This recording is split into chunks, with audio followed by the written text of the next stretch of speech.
be like, fuck it, just go all the way. Yeah. All right, we are live. Welcome to Texas Runoff Night, a special joint broadcast here, Decision Desk HQ, DDHQ. My friend Chris Saliza of So What. I'm Chuck Todd of the Chuck Toddcast, and here we are. We promised you we're probably going to be with you just about, this is going to be your Tuesday night action, a Super Tuesday, if you will. And tonight, it's a runoff in just one state, but it feels a lot bigger than that, Mr. Saliza. Everything's bigger in Texas, my friend. As my father-in-law used to say, if one is good, two is better. I've learned two things.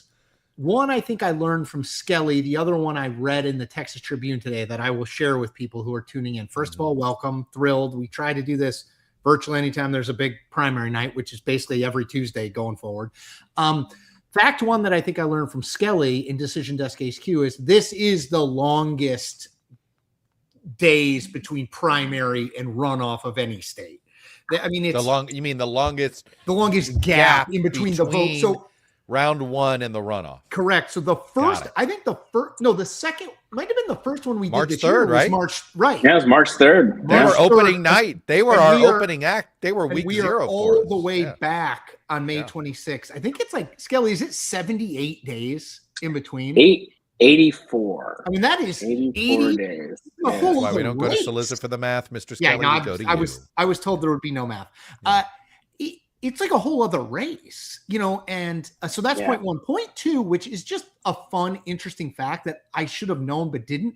Neither John Cornyn nor Ken Paxton have ever lost a race for office. So for one of them, that streak ends tonight. Cornyn, I would have guessed. Paxton, I didn't know, but neither have ever lost before. That's all I got. No. Yeah. Something's got to give. Unload the notebook. What do you got? Chris did mention that, Texas has this incredibly long runoff process. Right. But I think probably, obviously we're all watching the Republican primary, Republican runoff race. We even have actually a few votes. It looks like have just come in. Well, we can start. Let's put it up because you're going to see this map. Let's go through the rhythm of the night here of what's being reported. So obviously, give us the order of the votes that are likely to be counted. When were they cast? Yes. So most of the votes that are going to be reported over the next half hour or so and 40 minutes are going to be votes that were cast early. I suspect that those votes are more likely to be favorable to John Cornyn, relatively speaking, in the Republican Senate runoff. And again, that's because the perhaps more MAGA, diehard, more conservative Republican voters are somewhat more likely to vote on Election Day. I think for Cornyn, there's at least a chance that he is leading after we've gotten a fair amount of the early vote. But then the Election Day vote might swamp him. The pattern in round one was he was ahead and we kept waiting. Yeah. Well, as the Election Day vote comes in, we expect Paxton to overtake him. And of course, he never quite did that. And for people who forgot, since it was 84 days ago, Cornyn finished at 42, Paxton 40 and a half, and then Wesley Hunt, the congressman who, in an act of amazing political courage, I'm joking, decided to wade into the primary for Paxton minutes after Donald Trump endorsed Ken Paxton a week ago. Pretty brave. So anyway, Cornyn did lead, to Chuck's point. Cornyn did not a huge lead, but he did lead by 1.5 points when this initially happened. So if Cornyn's not leading the vote count, in the first hour here, obviously we're not calling anything until the statewide polls close at 9 p.m. in the western part of the state. But if he's not ahead before Election Day vote comes in, that's a really bad sign, right? Yeah, I mean, for what it's worth, we are expecting. I should note that we are expecting more early vote on the whole. So around 870,000 early votes, and then around a bit less than 500,000 on Election Day. So that still ends up being more votes cast early than on Election Day. Might speak to I think somewhat lower turnout than what we saw. Yeah, definitely lower turnout, a lot lower turnout than what we saw in the first round, which might be good for Paxton. Historically, that's been good for the more conservative candidate. But Yeah. We'll see. Let's bring in Jessica Taylor, who of course is the chief Senate editor, Senate Gov, everything there. Look at that background. From the That is like a professionally political curated report background. It is with Amy Walter. Jessica, how are you? Jessica Taylor, the Cook Report. How are you? Wait, we can't hear you. Oh no, are you on mute? Oh no, We've got an audio issue. We'll bring it back. We'll bring it back. Bring it back up. We'll fix that in the virtual green room there. Skelly, while we're waiting for Jess's audio, are we assuming that like Cornyn is going to run well in suburban Houston, Austin, San Antonio, Dallas? Like, is that, and then he has to run it up in those places because he's going to lose basically every rural county? Yes. Let's actually, just to your point there, let's bring up the first round vote just to sort of give people. While you're doing that, bring up that first round Jessica. map. That's great to do. Jessica Taylor, this is the round 1 Republican primary map of Paxton Cornyn here. Welcome to the program. So you do see him doing better in the Dallas proper, Austin area particularly, and somewhat better in Harris County, though the suburbs in Houston were definitely Paxton territory. Yeah. Sorry, Jessica. Welcome in. Thank you. No, I was listening to what you all were saying, and like my first thought is, I'm looking here, Dallas County. If this is the early vote that we're getting in, Cornyn only barely ahead, still very early, of course, for all of this. Tarrant County, if you're ahead. Tarrant County only just, Paxton ahead. You're right. I mean, I think the surprise was on the primary night when Cornyn came in first. But if you're an incumbent who has 42%, that's still never a good sign. That was basically what I thought. That's such a good point. If 58% of people who went even on the primary 84 days ago voted against the incumbent who had been there since 2002. I mean, that's a great point, Jess. Go ahead, Chuck. Sorry. Do you have 2 different ratings depending on what happens tonight? We do. Yeah. We will move this race to lean Republican if Paxton wins, and it will stay in likely Republican if it's Cornyn. So you'd already that not an insignificant thing that you were already put it in likely and not solid.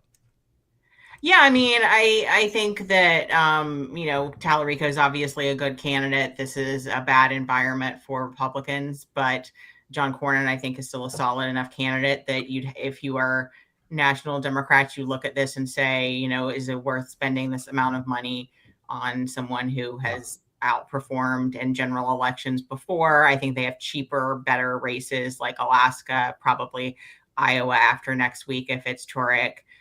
As well. So yeah, we've already said that we will shift the rating if that will happen. So if you're a Cook Political Report subscriber, you will get a text alert and a ratings change this evening when the race is called. So, and you should be a Cook Political Report with Amy Walters subscriber. Cookpolitical.com, correct, Jess? Is that the best way for people to find? Yep.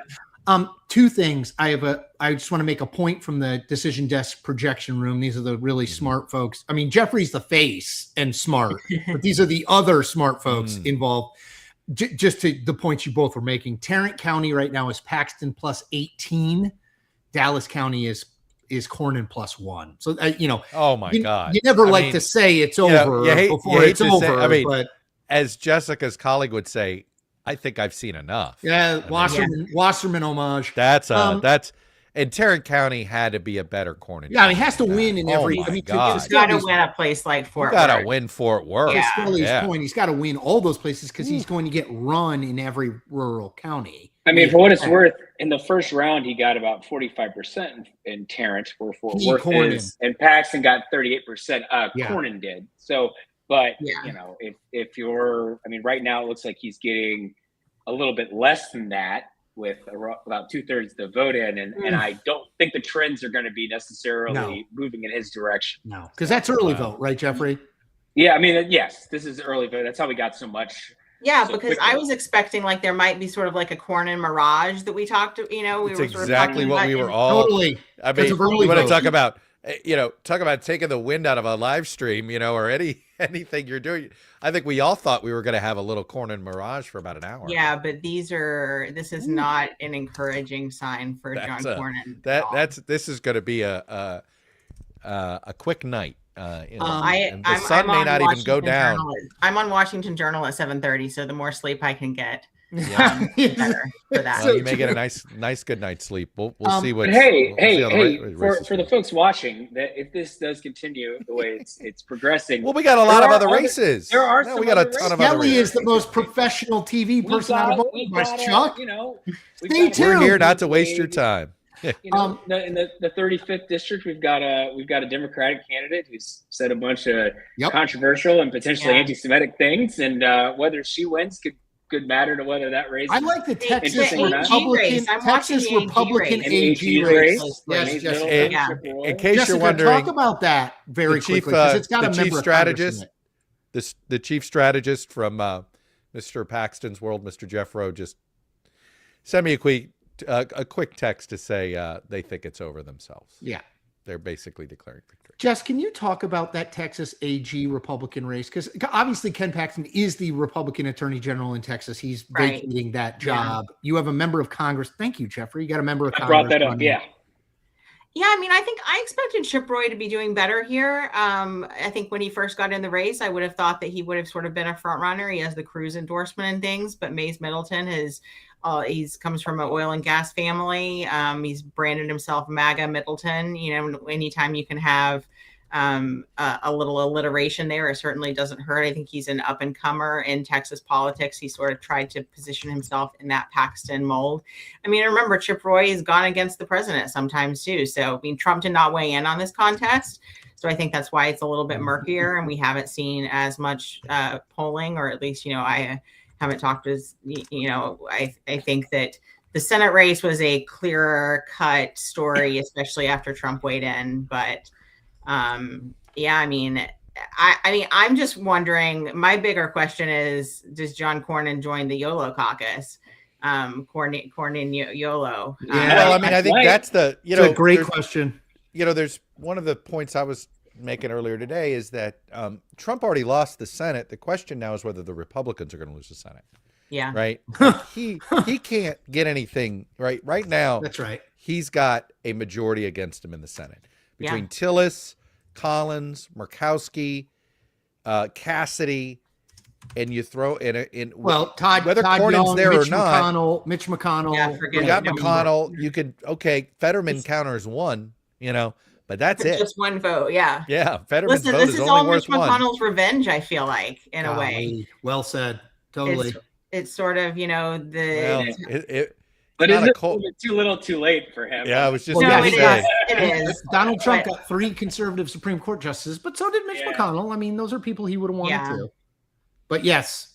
Hey, Jess, can I ask you a Texas Senate question that Chuck alluded to? You said if Paxton is the nominee, you're moving it to lean. If Cornyn is the nominee, you're keeping it at likely.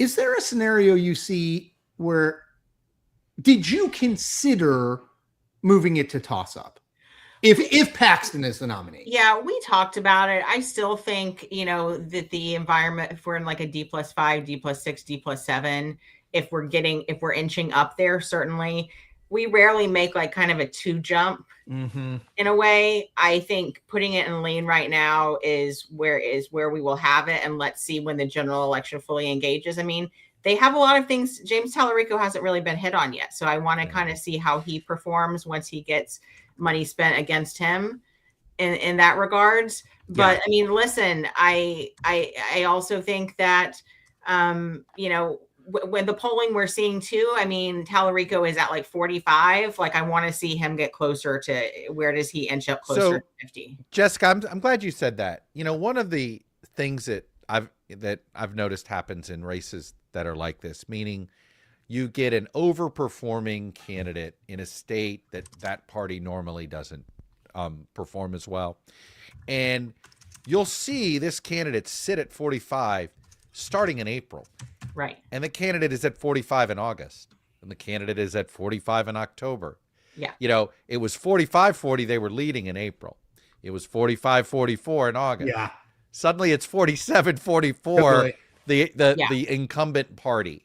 And it's on either side of the aisle, right? When you see this, whether you're watching an overperforming candidate for Washington governor or an overperforming candidate for Colorado Senate, and that's I want to see Tallarico at 48, 49 consistently in different polling before I'll believe he can surpass the high water mark of 48 by Mr. O'Rourke.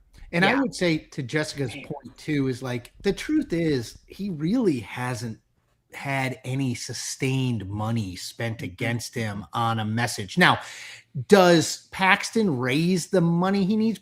Probably not, but there will be super PAC money and national money spent. Like, it's dumb, but Tallarico is not the worst. Like, I heard Paxton saying that the other day, like, to your point about MAGA Maze, like, if you can present, they're going to present this guy as a wacko leftist who thinks there are 6 genders and was wearing a mask until 6 months ago. Right, Jessica?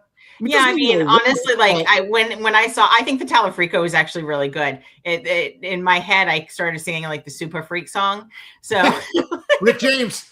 Oh, hey, we have this is the other one they're doing. Lauren, super producer, points out we have the low T Tallarico spot. Can we do that real quick? And then we'll come back and have Jess talk, and then Jess will let you go. Yeah. The Democrats have a weird candidate. God is non-binary.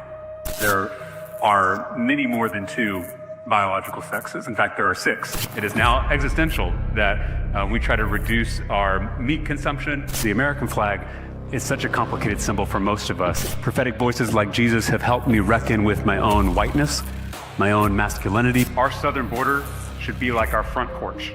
There should be a giant welcome mat out front. No need to sit and cry over, your whiteness or your masculinity. They're gonna call me a radical leftist. Something that you love, that's not family or friends. I love, I'm just saying this because it's on my mind, the trans children. The Democrats have a weird candidate. Low T Tallarico, too weak for Texas. Lone Star Liberty PAC is responsible for the content of this ad.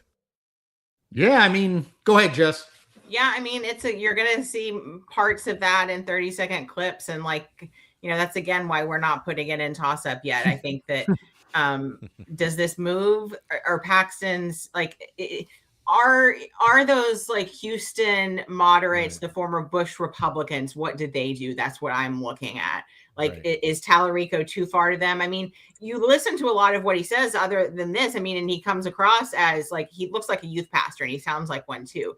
And that might be enough. But if they hear some of this stuff, which, I mean, some of this is obviously taken out of context, like the front porch thing. He also says, like, there should be a welcome app, but there needs to be a lock. Yeah, exactly. It should be a good lock or whatever. Yeah. But I mean, you give people this. This happens in campaigns all the time. Obviously, if you give them a soundbite, they are going to clip it. And so, does he come across what debates do if they end up debating? Like, I think it's just too early right now. I mean, remember Paxton has won statewide before. So, yes. I was saying, Jess, though, one of my favorite facts is neither Paxton nor Cornyn have lost a race ever in their lives. You say that at the beginning, Go ahead, Chuck. So, Jess, because the real impact of this race is the burden it is going to become on the Senate Leadership Fund and the NRSC, and I don't, Sorry, I was just laughing at the yellow on screen. There's just it's sort of it's one of those things. Very Coldplay. Just that I know it's an intangible, right? Does this mean no chance Michael Whatley? Does this put John Sununu in a bad spot? I think if you're John Sununu, that's probably money. Mike Collins, or Derek Dooley, that's probably money that's not going to you. I think. I'm really interested in what we've seen over the past week with the Collins campaign, especially the tweet that they put out. Disaster. I mean, to me, that just speaks of like the mismanagement and he's had this aid on his campaign forever, and he's done like controversial things. I mean, he kicked a dog. Yeah, right. This is not this aide's first. This is not this aide's first run-in with embarrassing his boss. If it's Collins, do they look at Georgia and say, listen, we've got better ones? To me, Derek Dooley is kind of generic Republican. He is a creation of Kemp, and he's the closest thing to Kemp that you have. And so will you see people get behind him? I'm watching, but I mean, I'm pretty sure Trump is not going to endorse Derek Dooley. That's the thing I think too. He's going to endorse Collins, so Collins wins that runoff. Yeah. Well, I mean, if And he then they endorsed back out of Paxton, if he Collins. endorsed Yeah. Paxton, why would he not endorse Collins? I know. You know what I That's mean? what I Like, think it's not too. like Collins is no more. Paxton is much more problematic in a general. Yeah. Well, I shouldn't say much more. Collins is more problematic. Paxton is more problematic in a general than Collins. Yeah. They're both somewhat problematic, right, Yeah. Jessica?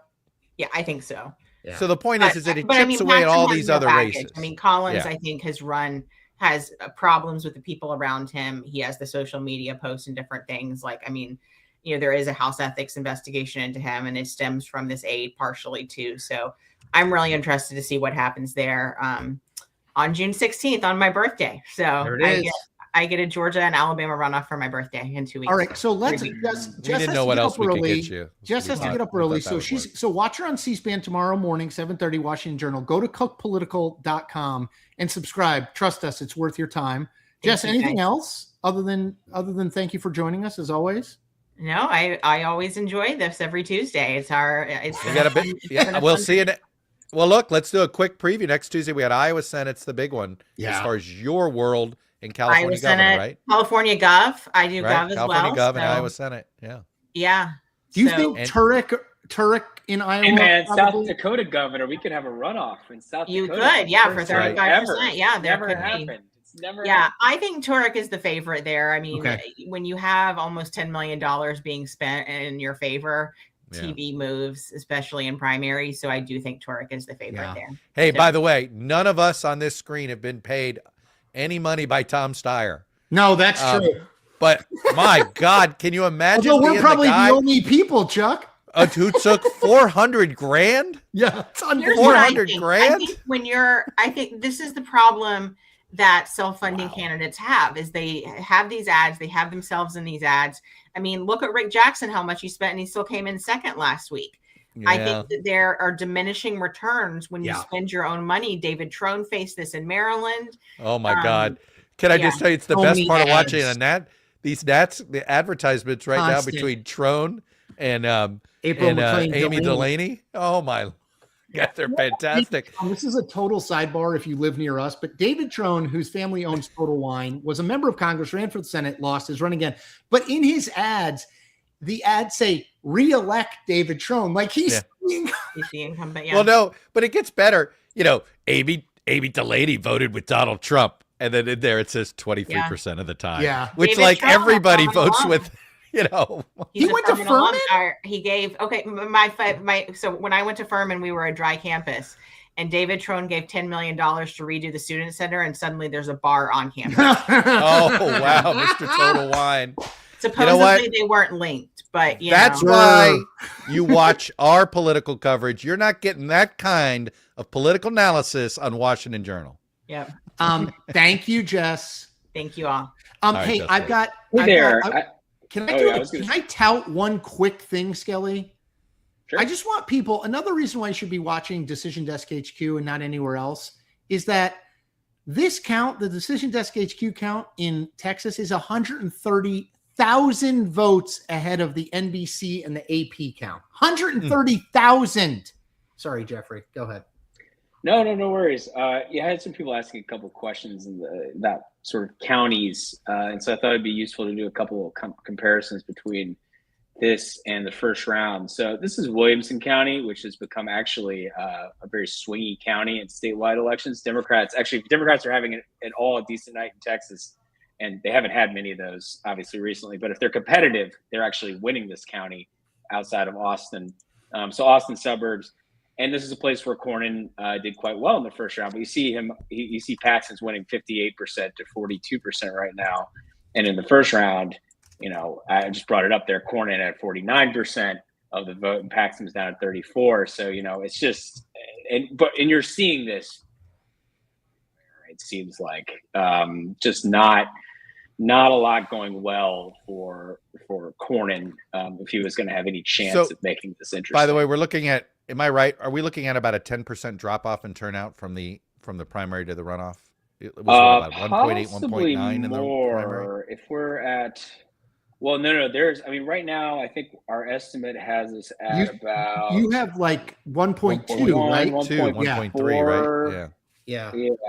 1.3, yeah. And in the first round, we had No, we had more like 2 million votes. Okay, did they cross 2? I know the Dems more, outpolled them. So it might Remember? be a third. Yeah, down. it was close. That was a but they big did. deal. Same thing The as Dems Georgia. outpolled them. Yeah. And that was, it might be down a third, which is not what Cornyn needed. Cornyn needed this to be a runoff where people were staying engaged and high turnout. Yeah. Hey, Skelly, we got Blake Berman from News Nation coming in a minute, but can we take 3 or 4 minutes and go through, a lot of people on my YouTube channel are asking about the 2 Democratic primaries in the House where you have a former member and a member and then 2 current members. Can you just quickly run through? I don't know what the vote is there, but that's, if Texas is going the direction it's going, this would be a place to look. Yeah, absolutely. So let's start with the 33rd congressional district, where you have Representative Julie Johnson facing her predecessor, Colin Allred, who was briefly running for Senate, and then, not briefly, he was running for Senate for a while and then dropped out right before the filing deadline because Jasmine Crockett jumped into the Democratic race. But Allred is ahead right now. We've got a little more than half of the expected vote in. Allred led about 44-33 in the first round, so not looking too dramatically different here based on the vote that's in so far. We have a call. In fact, do we have a call? We have a call, not in that race, but in Texas 18. Oh, well, that was quick. Let's move over to that race then.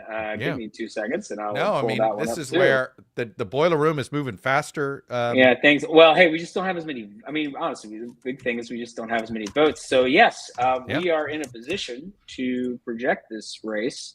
The 18th congressional district, the incumbent versus incumbent race between Christian Menifee and Al Green. This was the other one we were going to talk about. Yeah. Yes, and Christian Menifee is dominating. This is in Houston, the Houston area. It's a seat that was redrawn to be about. It has much of the black community in Houston in it. It's about 50% African American. And of course, Al Green is Mr. Kane shaking. Shaking his cane and walking out of the State of the Union is probably how most people know. Because Menifee only led. It was really tight by a couple points in the first round, but.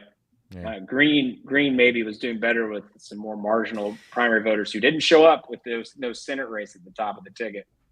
By the way, it's just a cursory glance, but there's nothing really that close at the moment. Like everything is kind of, the closest race may be the Colin Allred House race at the moment.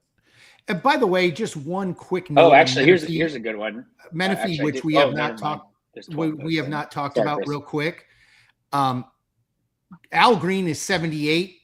Christian Menifee is 38. So, if you're looking, we've talked a little bit about, Allred and Julie Johnson is less of an age thing, but this is clearly an age issue. But also, Menifee's only been in Congress since January, I think. I mean, he's not been there long. Al Green has been there for a while. But anyway, just as we talk about the generational differences thing. Yeah, and one other thing, I've noticed a few people being like, why aren't you guys projecting the Senate race yet? Part of the western El Paso corner of Texas, the polls close at 9:00 Eastern, so we will not be doing any projections. Oh, this would be right if there was. If it were all 8 o'clock in the, people are still voting. You can still vote for another 32 minutes. 30 minutes. Yeah. And Skelly, can we sneak one more in before Blake, which is Texas 35? I've got some people asking about. So because then actually I have to jump over to where Blake was. So that's amusingly, there are very few votes, and then I'll be back. It's just I was texting with him a little bit ago. Oh, okay. So Texas 35. So this is the newly drawn seat that's Republican leaning, sort of around the San Antonio area. And you have State Representative John Lujan facing Carlos de la Cruz, who is a veteran who is actually the brother of Monica de la Cruz, who is the congresswoman from the 15th district. De la Cruz has Trump's endorsement. However, Lujan is well known, is backed by Greg Abbott. So there's a little bit of a proxy conflict there. Interesting. And Lujan was stronger in Bexar County, which is right here. That's the Bexar County part. That's San Antonio. Is in Bexar County. And that was his strongest part in the first round. So the fact that we don't have votes in from a couple of these other peripheral counties, I would think De La Cruz might be doing better once we get a few more votes there. And then on the other side of the aisle, you have the kind of the race with the infamous. This is one that I think has gotten a lot of attention. Yes, it Yeah. has gotten a ton of attention, and rightfully so. If I could bring it up here, apologies for the slowness. But Democrats were worried about Maureen Galindo, who made a number of, frankly, anti-Semitic comments. She is trailing here in the early going to Johnny Garcia, who's a deputy sheriff in the Bexar County Sheriff's Office, and was the candidate that basically all Democrats in the aftermath of that stuff about Galindo coming out were all rallying to. So, and this is the one where Galindo has gotten like 900,000 in spending from this super PAC that it's not clear, but it's called probably Lead tied. Left. It's probably tied to Republicans, we think. Probably right? tied to Republicans. Yeah. Yes. Yeah. But I mean, I know it's early, but at least those are, I mean, certainly on the Republican side, it's a close race. All right, let's bring Blake in. Yep. If we can. I know he's here. What's up, guys? Hey, there he is. Hey, Blake. How are you? How come you haven't called Texas yet? Oh, he left. Yeah, stop asking those questions. Did Skelly just skip out on us? He literally out. is replacing. Blake He dropped the hosts- casual. We've been texting and then skipped out and didn't even. He does say that. hi. He just kind of like disappears. He's very into. He's He the must have Irish some exile. Irish in him. Yeah, he must have some Irish in him. The Irish goodbye. Blake hosts the 6 p.m. hour on News Nation. Skelly's doing a TV hit. Of course, that's what he cares most about. Blake. First of all, thank you for doing this. Second, Of course. Chuck and I, I can't remember what it was. I think, Chuck, you'll remember, but I think it was the Illinois Senate race where the polling going in seemed to suggest Raja Krishnamurthy, but then very early in the night, the prediction markets really started to trend toward Juliana Stratton, the lieutenant governor, who wound up winning. And we were like, this will be an interesting test. Are the prediction markets right? And they were right. I looked at the prediction market this morning, Blake, for Paxton. I think it was Polymarket, Paxton, Cornyn. It was 96% Paxton. I know you do a fair amount of stuff with this. How do you, I mean, that now looks pretty Right. How do you manage that? Like, I continue to try to figure out how to put that in. I think we both pay attention to it now. I don't think you have a choice but to, but how do you factor it into what you do? Have you gone back and seen that race over time? In the prediction markets? Yeah. I have not. If you gave a 3-year-old 2 different color crayons and was like, draw a line from here to here, it would be, they would be like all intersecting each other. You know what I mean? But by the time they got to point A and to point B, that's what that market has done. I think I try to go back and figure out how many times it's flipped. Yeah. But at last check, it was like 10 or 11 times, which when it just, went like this and this and this and this over the course of many, many months. And obviously the 2 big ones were, the initial, race a couple months ago, whenever that was. And then the Trump endorsement for Paxton in the recent weeks. So, yeah, I mean, look, a lot of times these things tell you, like I was just looking at it. It's funny you asked that. I was jumping on and I was like, wow, they're at 99% in the Cornyn Paxton race, which I think most people would sort of put it there. And I was like, has DDHQ called this yet? Just because I just got home from work and I was just trying to figure out everything that was going on. And nope, they haven't. And so, yeah, I mean, look, you've got some folks obviously jumping on it, but I mean, I don't know, like you look at what's happened with that one race over time. Is that maybe where this head's going forward when there's more volume, when there's more action, when there's more people being brought into it? Potentially. I obviously don't have that answer. I don't know what the future holds, but that race in particular, which is the one that's being focused on tonight, at least in those markets, has been notable given it just flipped and flipped and flipped over time. And I mean, look, I think part of that at least is that,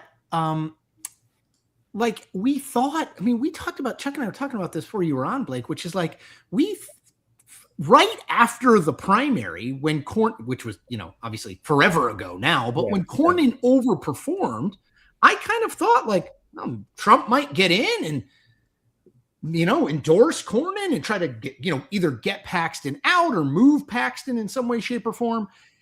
And I would assume at that point, Cornyn's odds shot way up, right? Now, I mean, hold on. I can actually pull up. I was actually but I can pull up the Poly market. It's funny. Blake, I was on the which party will win the U.S. Senate on Kalshi just to see what's been moving this month, because it had gotten Poly market had flipped, but Kalshi had never flipped. It always kept the Republicans ahead, and it's actually been pretty consistent for the last for most of the month. It had gotten down to basically 50-50, 51-49, but they're at 53-47, and it hasn't really budged. Yeah. Even with Trump's endorsement, I mean, a week ago it was at 53-47, right? Yeah. So it hadn't really moved, and that's what I would expect to move more after this, rather than anything inside of Texas. You're saying you think the overall to move more after this? I expect the overall because of the money suck that Paxton becomes, right? If you're really looking at this, you're like, well, are Republicans really favored to hold the Senate now that they've got this money suck? Right. And, That's right. this that they're just got to pour money Well, that's into. like a $25 million thing, right, Chuck? 25? Probably minimum. I 50? think it's a $250 million super PAC. It's Texas, man. Yeah, this is Texas. Yeah, 250. How many media markets are there in Texas? Like, sort of like. Well, Houston, if you and count Dallas like every are two of the small most metered expensive. market, it might be in the 40s. Yeah, like something. So like Florida has 28 by that definition. It's not even that, Blake. It is a lot, but it's also just that the ones that are there are expensive as hell. Like Dallas and Houston. San Antonio is a little less, but Dallas and Houston, it's not New York and LA, but it's pretty damn close. Yeah. So here's what's so remarkable about this race, talking about the Cornyn Paxton one to me. I'll date myself here, but 20 years ago this month, I moved to one of those small towns in Texas to get my first ever TV job, Wichita Falls, which is on the Texas-Oklahoma border. So, totally. And at the time, you have to do a little Arkansas politics in there too. Right? There it is. Yeah. Wichita Falls, currently Paxton 62. So yep. What is it there? Let me 62-38. Okay. So kind of mirroring, right? Yep.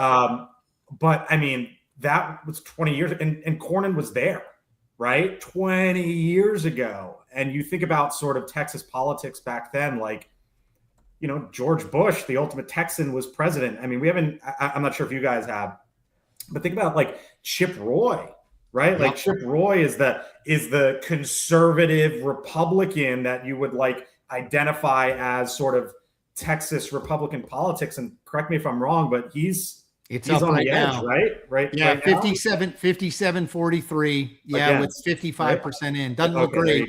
Yeah. And so if you think about just like how things, and I know 20 years is a long time, and I'm just dating this to my timeline, but just the way things have changed there. Look, Dan Patrick and Ken Paxton. Guess who was AG when he first ran for the U.S. Senate? John Cornyn. Right. Yes. Okay. You can watch these offices, right? When John Cornyn was AG, there was a Democratic lieutenant governor. Yep. Still, I believe. Bob Bullock, right? Yeah. Yeah. When he first ran. So George W. Bush's best friend in the legislature. The state has everything right now. You got Dan Patrick, Ken Paxton, It's so different, right? Greg Abbott. It's a different wing of the party. Even the guy who's beating Chip Roy Mays in the primary, he's totally just running as like I'll do what Donald Trump says. Do you know what I mean? Like by the way, I'm getting some questions very quickly. I just want to cover this. I'm getting some questions in my YouTube chat about people saying, what are the red counties for Cornyn? Like, where is he Which winning? Ones are they? Look at, Panola, there's 1,000 votes there, right? Half in. So you figure it's going to be about 2,000 votes there. Dallas, we talked about this, but this is a big problem, obviously, for Cornyn, right, Chuck? 51-49. Gotta win bigger. I just look at Tarrant and I'm still just like, yeah. What happened? Yeah, totally, 100%. Yeah, it's and like Victoria, there's 600 votes. Now there'll be more, but none of these are big. For people who are wondering, none of these are big places. Dallas obviously is the big one, but he's winning 51-49. He's not winning, he's not winning 70-30. Blake, what do you make of it's funny. Chuck and I did our podcast today, and Chuck said he wasn't surprised. He was surprised that Trump decided to endorse, but not surprised that he decided to endorse Paxton. And I guess I was dumb enough to think that maybe Trump would be like, to Chuck's point, however much it's going to cost, it's going to be in the millions, and it's probably going to be in the tens minimum and probably hundreds of millions. I would think he'd be like, you know what? I'm just going to endorse Cornyn. It's fine. Like, who cares? But were you, because that was a week ago. It feels like a month ago, but that was a week ago. Did that surprise you? And what did it tell you about Trump? It did. It surprised me. I did not think he was going to jump into this one. You just thought he'd stay out entirely. I thought he'd stay out. Yeah. I thought he was going to stay out. Did he get a slew of polls that show that this was trending this way and he might as well jump on and jump on the bandwagon? I don't know. Maybe that's possible. Was it surprising that he went to Paxton? No, but to be honest, was surprised that he endorsed. I did not think that he was going to get involved in this. And as sort of, remember there were like a couple times where he was like, I'm going to. Yeah. Oh, totally. Or I don't know if the words were I'm going to, but the suggestion was that there would be news that he was going to do it. And then it never really came. And that, to be honest, sort of increased my, I don't think he's going to do it. Well, totally. And then by doing it, there's no upside for him. When he chose to do it was pretty much the only loser was him, because you're now creating an impossible situation with Cornyn now in the Senate. I think that's for 6 months story. That totally jams your agenda. And, I mean, you just created, I don't think he fully appreciated all the bitterness that the back-to-back notion of gutting Cassidy and Cornyn, like Cassidy, the conference would be like, well, he did vote to convict, right? Do you think Cornyn goes full? I don't know that Cornyn goes full YOLO. Yeah, we were I don't buy debating that. Yeah. I think he's too much of an institutionalist to do it. Like, I don't think he goes like Tom Tillis. Maybe rhetorically he moves there, but votes wise, what do you think, Blake? It was interesting. He was on the Hill Sunday with our buddy Chris Steyerwalt, and Chris asked him a version of this question. And he didn't say yes, he didn't say no, which, as you know, is leaving that door open. So I don't know. Like, I don't know what John Cornyn, assuming, this gets called and he loses and all that. I don't know what he's going to do, but he certainly didn't shut the door. And I guess everything that, Tom Tillis sort of led the way on this, right? Yep. And that is one side of the spectrum. Does he go full Tillis? I doubt it, to use your word, sort of institutionalist. But look, in that answer he gave Chris, it wasn't a firm no, so I don't know.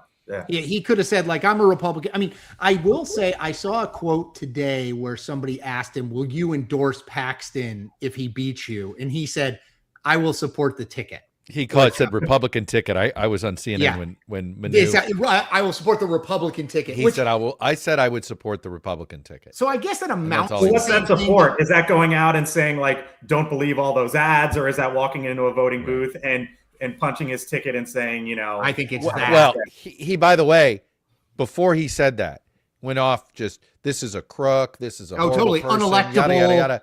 Right. I mean, you could just picture Tallarico's consultants going, okay, don't take our word for it.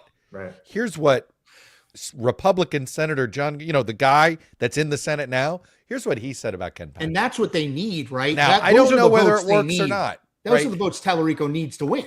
I will throw one question, sort of like, when does Paxton become Graham Plattner?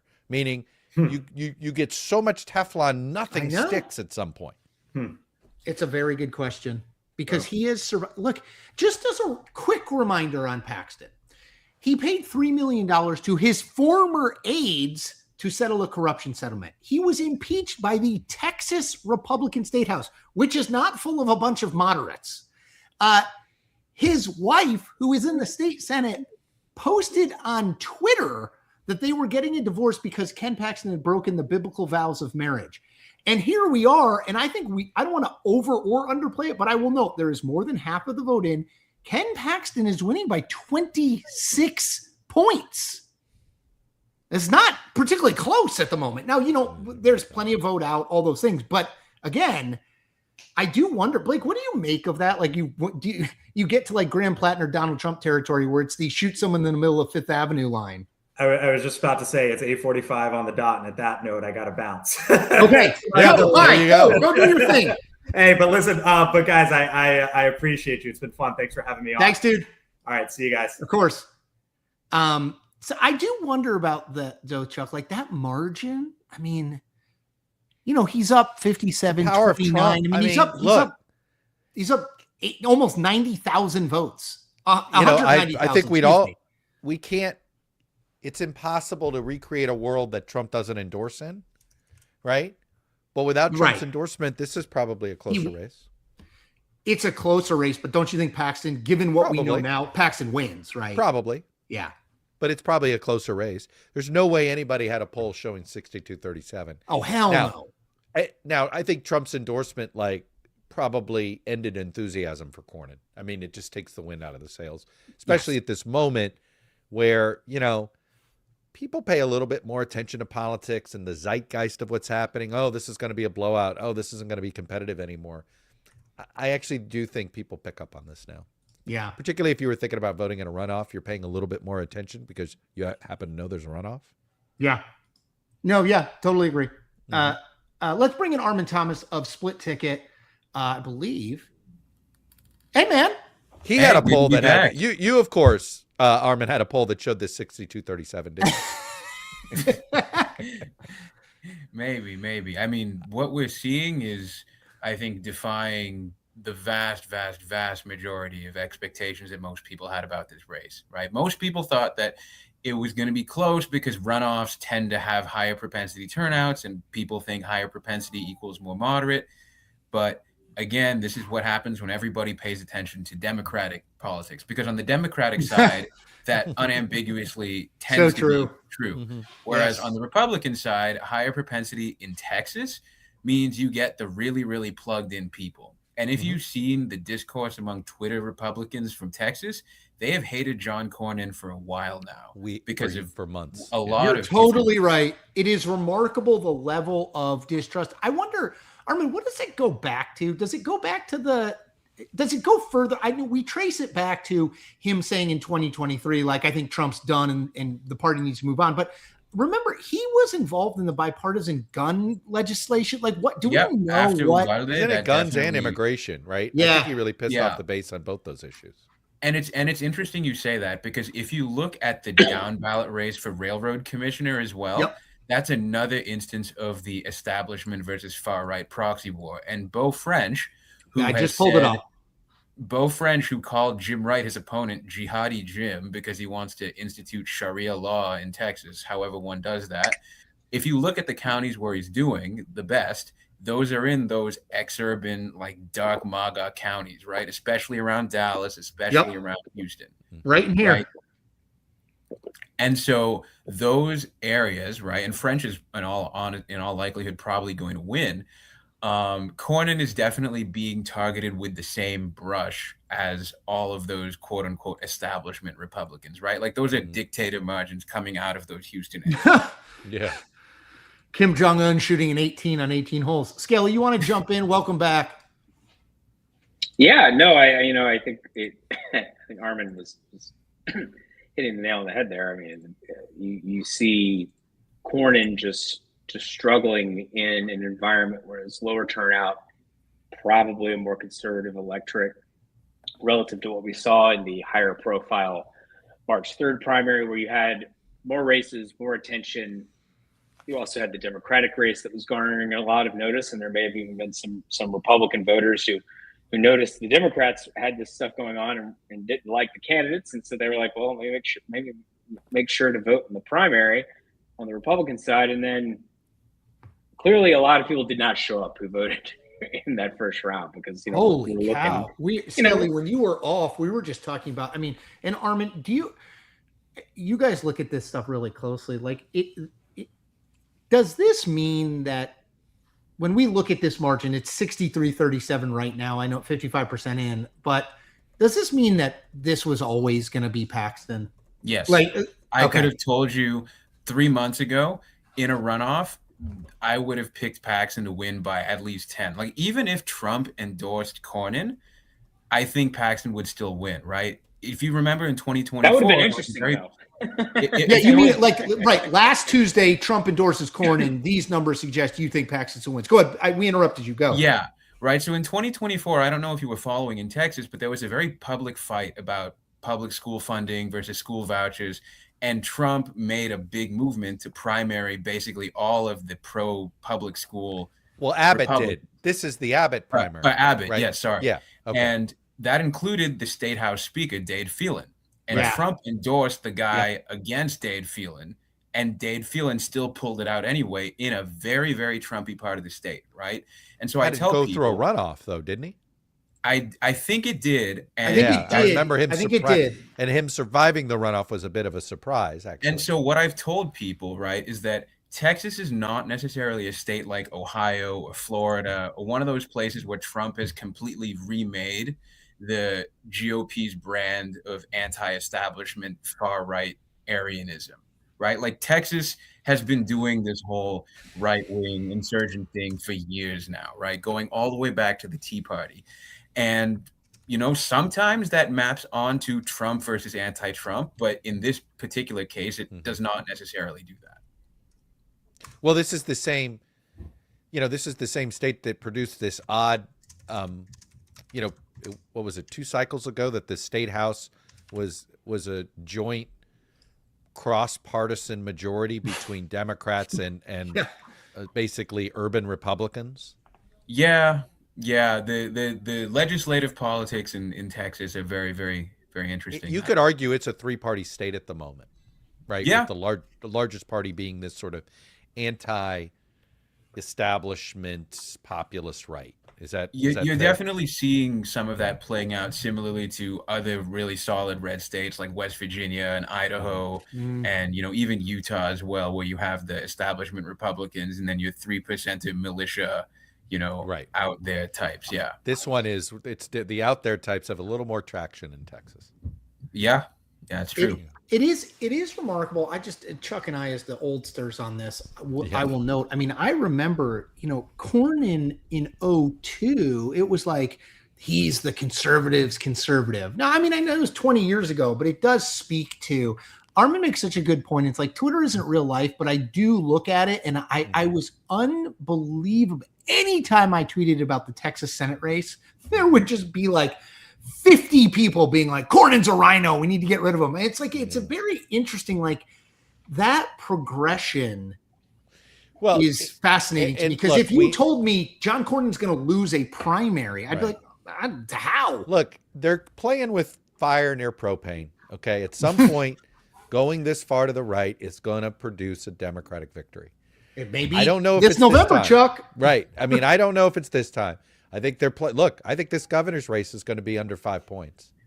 I honestly think, Gina Hinojosa is a solid candidate, and she's going to be carried by Tallarico. But I don't think Abbott is the suburban juggernaut that everybody thinks he is. I agree. I think people are pissed at him. I also think people are pissed at him over this education stuff. I think this voucher thing is he owned it, and it's not popular. It's polarizing. Well, and he's been in, like, we know this, right? The longer you're in, people who go for 3 and 4 terms, man, it doesn't end well. Armin, can I ask you about the general real quick? Yeah. Does this showing by Paxton change anything, up, down, or indifferent about what you think of Tallarico versus Paxton in a general?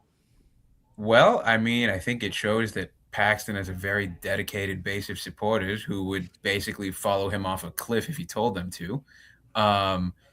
In terms of independence in the general, I know that on the Republican side, there are a lot of people who have said it's 32 years, it's Texas, there's no way this can happen, so we're just going to go all in on the rhino thing, right? Like that's happened. But, and I'm going to be dating myself. When I was 10 or 11, Scott Brown got elected to the Senate in my home state of Massachusetts. Same right? for Chuck and I. Yeah. 10 or 11.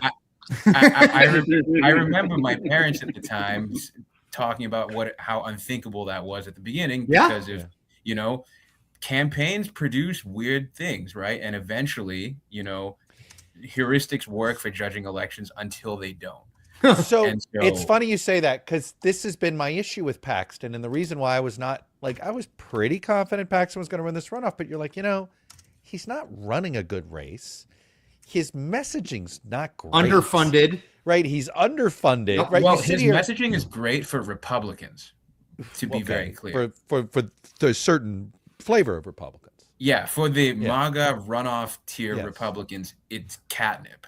But for everybody else, right, this is the same problem that the Republicans ran into in Pennsylvania with Doug Mastriano, and in Yep. Georgia with Herschel Walker, and in Yep. Arizona with Blake Masters. And there is no reason, right, that Texas is a state, everyone thinks it's R+30 or whatever because we're indexing to political priors from 20 years ago when George Bush was around, right? Texas is not the same state. And especially when the national environment is getting bluer, if Laksha and I did the math, you only need a candidate who's about 6-7 points worse than average to lose the state. And Ted Cruz was about that bad in 2018 and 2024, and Paxton is as bad or worse than Cruz, right? In every election he's been on the ballot recently, he's the worst performing Republican. Interesting. Yep. I just wonder. It's like he is winning among the people. These people are always going to be for Paxton. They're going to be for him in the general election too. The question is, are there enough of him, right? And it's So I've been trying to find, people. I've been looking to see, like, when was this race over? Oh, right. I have an idea, but you go first. So, I have an idea. So, look, I've got somebody who told me there was polling before Trump endorsed showing Paxton up double digits, and that this thing has been over polls for that came out before quite some time. Before But Trump endorsed that did have him up about 10. Can I suggest? But I was just going to say most of the publics though had it pretty tight, much tighter. But I don't think any of the public pollsters know how to model runoffs. That's the Armin's it's not. point. I'm not going to that tell it's like, and I'm not going to on- hold it against them. No, it's based on but old I don't. numbers. I'm always skeptical of runoff polls when I see them released publicly. Can I tell you when I think Paxton won it? Right after the primary, when he said, "I'll Save drop America." out of the race if the Save America." It's utterly brilliant, right? Because the Save America Act was not going to pass. Like, it's brilliant, but it presents him as idealistic and committed to the more cause, about the and movements. Cornyn as this rhino. You know what I mean? Like, he's not even willing to. He's not even willing to do a talking filibuster. It's whoever thought of it. I mean, he deserves a got lot of credit. Cornyn to say, sure, I would back Senate rule changes that would allow us to back, but at that point you're playing Paxton's game, Totally. And It's like, well, why haven't you done it before? Here's the question I have is it's funny. I think we all have assumed that this general election was going to be a referendum on Paxton. I wonder if that's been decided. The question is, it's going to be a referendum. Is Tallarico normal enough to represent Texas? Is that what this is going to be a referendum on? I mean, it's very possible, right? So very critical mass of Republicans do not like Ken Paxton, right? Like, that much is obvious. We know this is true. Things. However, they're going to save themselves the shame and embarrassment of publicly backing a Democrat who they think is vegan or whatever, right? And who thinks God is non-binary and has 6 genders. So most people will either shut up about it and just quietly support Paxton, or they will, basically forget every negative thing that they've said about Paxton in the past before. Or they'll skip it. I don't think they vote for Tallarico, though. I think I don't necessarily think they would do that. But, Paxton, right, Texas voted for Trump by 14 points, right? If you assume that he is about as bad as Mark Robinson was in North Carolina, right, which is, I think, the upper bound of where that kind of candidate quality gap can be. Robinson did about 15 points worse than Trump did, right? I see where you're going. That kind of candidate still puts it a heads-up delta race, right? Still makes it's very close. On its own, give you a toss-up race, regardless of how Tallarico does or whatever. And I'm sure he's a smart enough guy to know that he's going to have to apologize for some of the more liberal things that he has said in the past and whatnot. But that's campaign stuff that they can figure out. But the point is that this is evidently a competitive race for the Republicans that did not need to be a competitive one, but for the endorsement of Trump. Totally right. And we could have our first $1 billion Senate race. Yep. It's 9 o'clock. I know what that means. Mr. Skelly, you want to do the honors? Eastern, and we are in a position now to project that Ken Paxton will win the Republican primary runoff in Texas over John Cornyn. I zoomed in to Travis County here. Yeah, it's like extra cruel and unusual. You're going to show the one place he can it's win. It's like the one place that Cornyn is winning with majority that has a lot of votes, or with a clear, like a large majority, or at least, not a few tenths of a point. But yes, Paxton up 62% to 38% right now. This is a drubbing, I think, is the best way to sum it up. Yeah, Armin Thomas, that's the part of this is, could you have projected this massive victory? I would have, if you asked me beforehand, I would have said Paxton's going to win by 12, but not 25. Yeah. Totally. I totally agree. All right, hey, I'm getting a lot of people on my YouTube asking where they can follow Armin. That's easy. Split Ticket. He was fantastic. Great Substack. Go check it out. Really smart. We've had Laksha Jain on as well. Really smart analysis there. Armin, thank you. We've loved it. Thank you so Good much. to have you, Armin. Of course, man. Be well. Thanks, Armin. It is amazing. Skelly, now that you're here, I can ask this because I didn't know before. We got 60% in. I mean, is there a world where this gets closer, or are we legit talking about an incumbent senator losing a runoff by 25 points?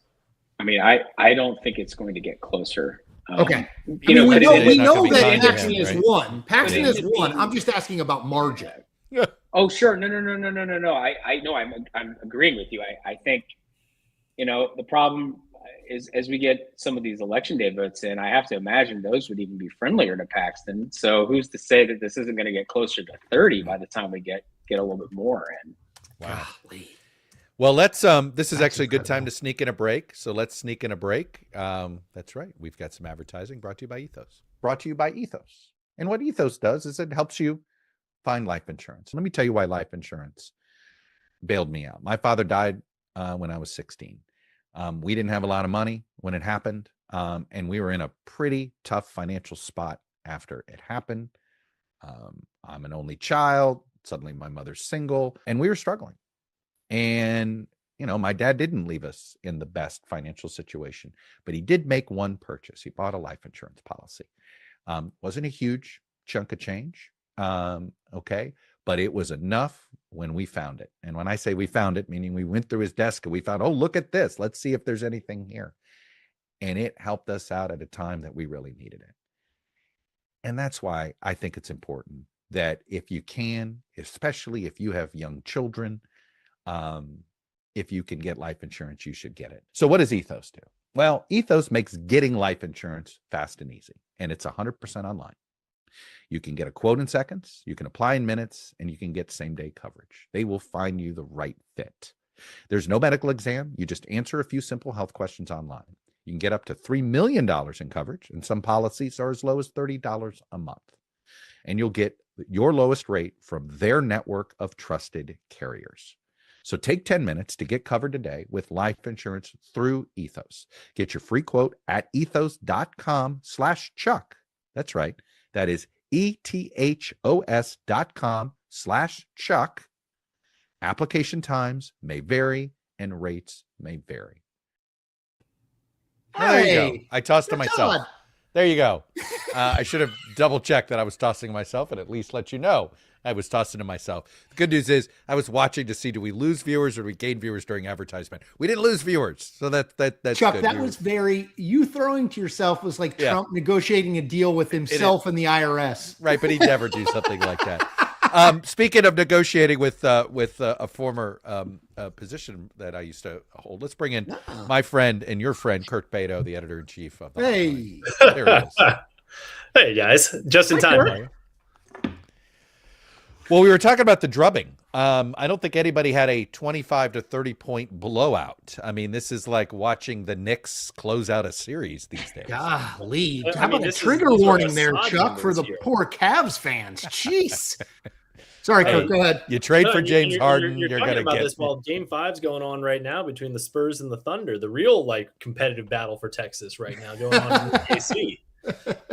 This is just an absolute drubbing. This is Assad numbers here. These are just incredible. And the whole time I'm thinking, second dictator Yes, by the way, Reference of the night. Armin said dictator-like performance. Yes. Yeah, we're just continuing that. I'm thinking right now about, when I was putting out the feelers earlier today, I put it at about over under 5.5. And this is why I'm not running sports books here. This is ridiculous. But I am thinking a lot about the headquarters of SLF and the NRSC tonight, and how they are going to try to square this this candidate here. I was looking at the statements that the NRSC put out. They're a greatest hits. Yeah. Why don't you read I some got of one them? pulled up right here. And Please do. This is right after Paxton jumped into the race, after the divorce became public. And this is on NRSC letterhead in July of last year. What Ken Paxton has put his family through is truly repulsive and disgusting. No one should have to endure what Angela Paxton has. We pray for her as she chooses to stand up for herself and her family during this difficult time. Paxton refused to disclose multiple out-of-state properties in 2023 financial disclosures. Paxton was indicted on securities fraud and charges. This is all from the official GOP campaign arm that is now going to have to get him over the line here. Woo! Wow, that is brutal. Jeffrey in Skelly, more ways than one, because they're going to have to spend money on his behalf. Yeah, I don't think Senate leadership fund, but they're going to have to fund a lot of it because he's not going to raise a ton based on how he's raised money so far. Right. He is not. But Chuck if made you're that the point, he's a bad fundraiser. He raised $1.7 million during the first 3 months of 2026. At the same time, James Tallarico raised $27.5 million. 27. Jeffrey Skelly, do you think we will see SLF spend $1 on a positive spot about Ken Paxton, or every single dollar will be about James Tallarico? Oh, it's going to be all about Tallarico. And I think actually to that point, as we were just about to project this race for Paxton, the NRSC did release a statement, and they said a state President Trump won by nearly 14 points isn't going to elect James Tallarico, a radical leftist who thinks God is non-binary, and that Texas should be a welcome mat for illegals. Right. He is the most dangerous flank of the far left. Texas isn't swapping brisket for open borders. So yes, it's going to be all about Tallarico all the time, which, that's easier for them in some ways than trying to walk back any of the things they said about Ken Paxton. And to that point, and Kirk, I'm interested in this. We played. Actually, can we play that one more time, that Tallarico thing, Lauren, that Paxton put up? Kirk, I'm sure you've seen this, but for people who are just tuning in, number one, DDHQ is called Texas for Ken Paxton. Mm-hmm. He will be the nominee against James Tallarico. This is something he ran. Lauren, can we pop that up on screen? The Democrats have a weird candidate. God is non-binary. There are many more than two biological sexes. In fact, there are 6. It is now existential that we try to reduce our meat consumption. The American flag is such a complicated symbol for most of us. Prophetic voices like Jesus have helped me reckon with my own whiteness, my own masculinity. Our southern border should be like our front porch. There should be a giant welcome mat out front. No need to sit and cry over, your whiteness or your masculinity. They're going to call me a radical leftist. Something that you love that's not family or friends. I love, I'm just saying this because it's on my mind, the trans children. The Democrats have a weird candidate. Low T Tallarico. Too weak for Texas. Lone Star Liberty PAC is responsible for the content of this ad. I know I'm not brutal. I know it's a brutal ad, but I actually think it loses steam by adding the Low T Tallarico. Yeah. I agree, because it comes out of nowhere. It comes out of nowhere. Trump saying it's weird, right? Like, finish with that. End with there, like, and this is the only. You could also picture how they blow this race. They throw so much at it where it starts to bounce off Tallarico because it becomes ridiculous. And like, you actually have a really good spot there. The Low T takes away from it. It's stupid. Yeah, I agree. It's sort of like, well, is he weak or is he weird? But Kirk, I wouldn't do both. I guess I only wanted to run that again because Chuck is right. There are too many messages without question. But my point only from that is there's a fair amount of raw material there of James Tallarico talking on camera where you could paint him as sort of this pinko leftist, trans commie. What do you make of Chuck made the point, I don't know if you were listening. He said, we assume that this general would be a referendum on Paxton, which this is really thoughtful, I think. But what if it's a referendum on Tallarico, and is he too weird, to use Tim Walz and Donald Trump? Like, what do you make of that? Because that's a lot in Texas. Like, I know my in-laws who probably are not Ken Paxton people. They're not going to love anything that Tallarico said in that ad. Right. And I think the most effective part of that ad is using his own words against him here. And like a lot of things that Chuck says, I'm jealous that I didn't come up with them first. That this is going to be a referendum on Tallarico rather than Paxton. I think that's right. I think what's really interesting to see is, we're talking about, does SLF, the Republican aligned super PAC, put money in supporting Paxton instead of just going after Tallarico? I'm really interested to see what the Democratic national investment is going to be in Texas now that this is official. Like, what does SMP do? What does the DSCC do? Are their dollars better spent in Grand Platner in Maine as opposed to Tallarico? Obviously, Iowa, Alaska, a lot cheaper. Correct. So if you recall, you could do both of those easily. If you could do recall, Iowa and Alaska for the price of Texas easily. Well, if you recall, in 22, so I think it was in 22, Schumer did a head fake with Florida, and SMP didn't spend any money in Florida, and he just, and left it alone. I mean, I will say this, they have shown SMP has shown sort of a cold-blooded look at this. I don't expect them to spend any money. I think Tallarico I think that's his own project, and I think he may be self-sufficient given the amount he's raising and the amount of attention he's going to get. That's what I'm saying here. It could be Amy McGrath meets. Remember, Beto didn't get any money from the SMP back in. Jamie Harris. Like, here's the thing: if raising money wins you elections, Jamie Harrison would be in the U.S. Senate from South Carolina, right? I mean, that's Amy the McGrath issue. Is Tallarico that again? Amy McGrath from Kentucky. Amy McGrath would be running for a second term. Right? Second term. Instead of losing a House primary that we covered last week on the live stream. Kirk, go ahead. I think beyond just the money that the National Republican apparatus is going to have to spend in here, I think the biggest story here is how many House seats this potentially puts on the board, how many state legislative seats this puts on the board here. I know we're watching Texas 35 tonight. That's kind of the on the bubble seat, the San Antonio based seat there, where a Paxton nomination could put that very squarely in play here, even after Republicans tried to redraw that in their favor. So I'm looking I'm so glad you brought the trickle down effect. We've been talking about the impact on, say, John Sununu's campaign in New Hampshire, Michael Watley's campaign in North Carolina, Mike Collins, who's which are real, right? But the trickle down effect on House races, right? So not only will this cost more money for SLF, but this costs more money for the House Republican super PAC now on those races. Hey, just to jump in real quick to your point about the 35th district. Or south of around the San Antonio area, which has got both primaries we're watching tonight. We have a projection. In the 35th. This is great. This is a great transition here. I'm tossing it to congratulations. Good job, Kirk. We're professional. Yeah. So on the Democratic side, we have a projection. Johnny Garcia will defeat Maureen Galindo. That'd have been a nightmare. Yes. Democrats breathe a sigh of relief. For Democrats, yes. Galindo, if you missed this earlier, we were talking about her for a little bit. She made a number of extremely controversial and anti-Semitic comments regarding Israel, the influence of Jews, a lot of things that are sort of, we've heard these before, kinds of not in the original German. I mean, exactly. I'm sorry.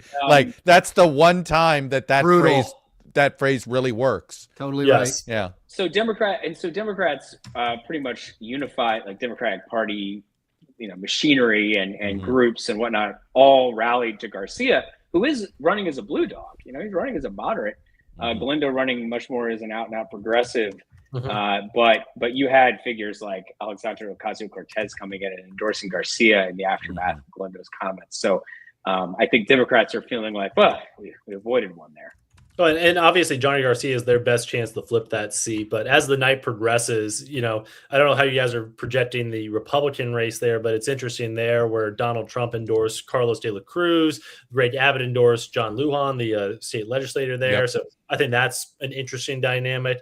But of the races that are going to have the biggest impact and potentially have the biggest impact on control of the House with just how narrow everything is, with Ken Patsen's nomination, he's going to be dragging down whoever emerges from the Republican primary there, especially now that Johnny Garcia is the Democratic nominee. Yeah.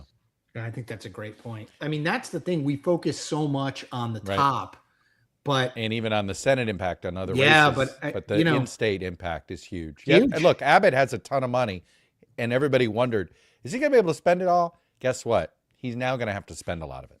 100%. He is going to have to spend a lot of money here. This is going to be, I think, Chuck, to your point, that this is going to be potentially $1 billion Senate race. But the Republicans that I was talking to this week, they were projecting that this Paxton nomination could cost the whole party apparatus writ large anywhere between $400 and $450 million. That was what I figured already. I wonder. That was my guess, is that this is a $500 million mistake by the president. Yeah, we wrote about it in Hotline today. Our headline was Trump's, $400 million decision here, and that's what it's going to cost the Republicans. And by the way, Chuck and I talked about this when it happened, right? And I'm sure you did too, Kirk. It's not based. It's if you ever need proof that it is not about the Republican Party, it is about Donald Trump first, second, and third. $400 million should be proof enough. Anyway, that's Kirk Beto, editor-in-chief of the Hotline. Let you go. Thank you, my friend. Thank you, guys. Right. Good luck tonight. See you, Kirk. Chuck, I'm going to fiddle a little with results here while Skelly's gone. Man. Why don't you, go ahead, bring in JMC. Let's bring in JMC, John Kuvalian. I'm always butchering his last name, Kuvalian. Yeah. How'd I do this time, John? I'll give you a B. How's that? It's Kuvion. Yeah, Kuvion. B is good for us in school, John. Chris, I give out grades. Let's just say students don't handle B's very well. No. Okay, that's a whole other thing, but I will tell I'm not going there. A very quick story. I taught at Georgetown. A kid turned we lost John. A kid turned to pass fail, Chuck, who was getting a B+ in the class. Yeah. Unbelievable. Anyway, hopefully John will come back. I'm just going to pull up a quick few things here. Like, I want to let's pop him back in. Try that again. Hey, John. We're back. That's all right. You have to admit that's unique that my mispronunciation of my name would cause the internet to freeze. I know. There you go. Hey, I just wanted to note, John, just real quick, because we haven't noted this yet in this space, that Mays Middleton, who is a state rep, has beaten Chip Roy for Attorney General there pretty convincingly. Chip Roy, made waves in Washington, but comes up pretty well short here. Middleton is both from a very wealthy oil and gas family, spent like $17 million of his own of his family's money, and led in the primary. So not a huge shock, but that's a member of Congress who's going to lose. You guys go ahead. No, Chuck, just tell me if there's something you want me to highlight. Look, the thing that we're just, nobody's surprised that Paxton won this. Nobody had 25 points to maybe 30 by the time everything is said and done. Right. This was, and, we've been noodling around. I mean, Paxton's had this lead for some time, but I don't think anybody saw this coming.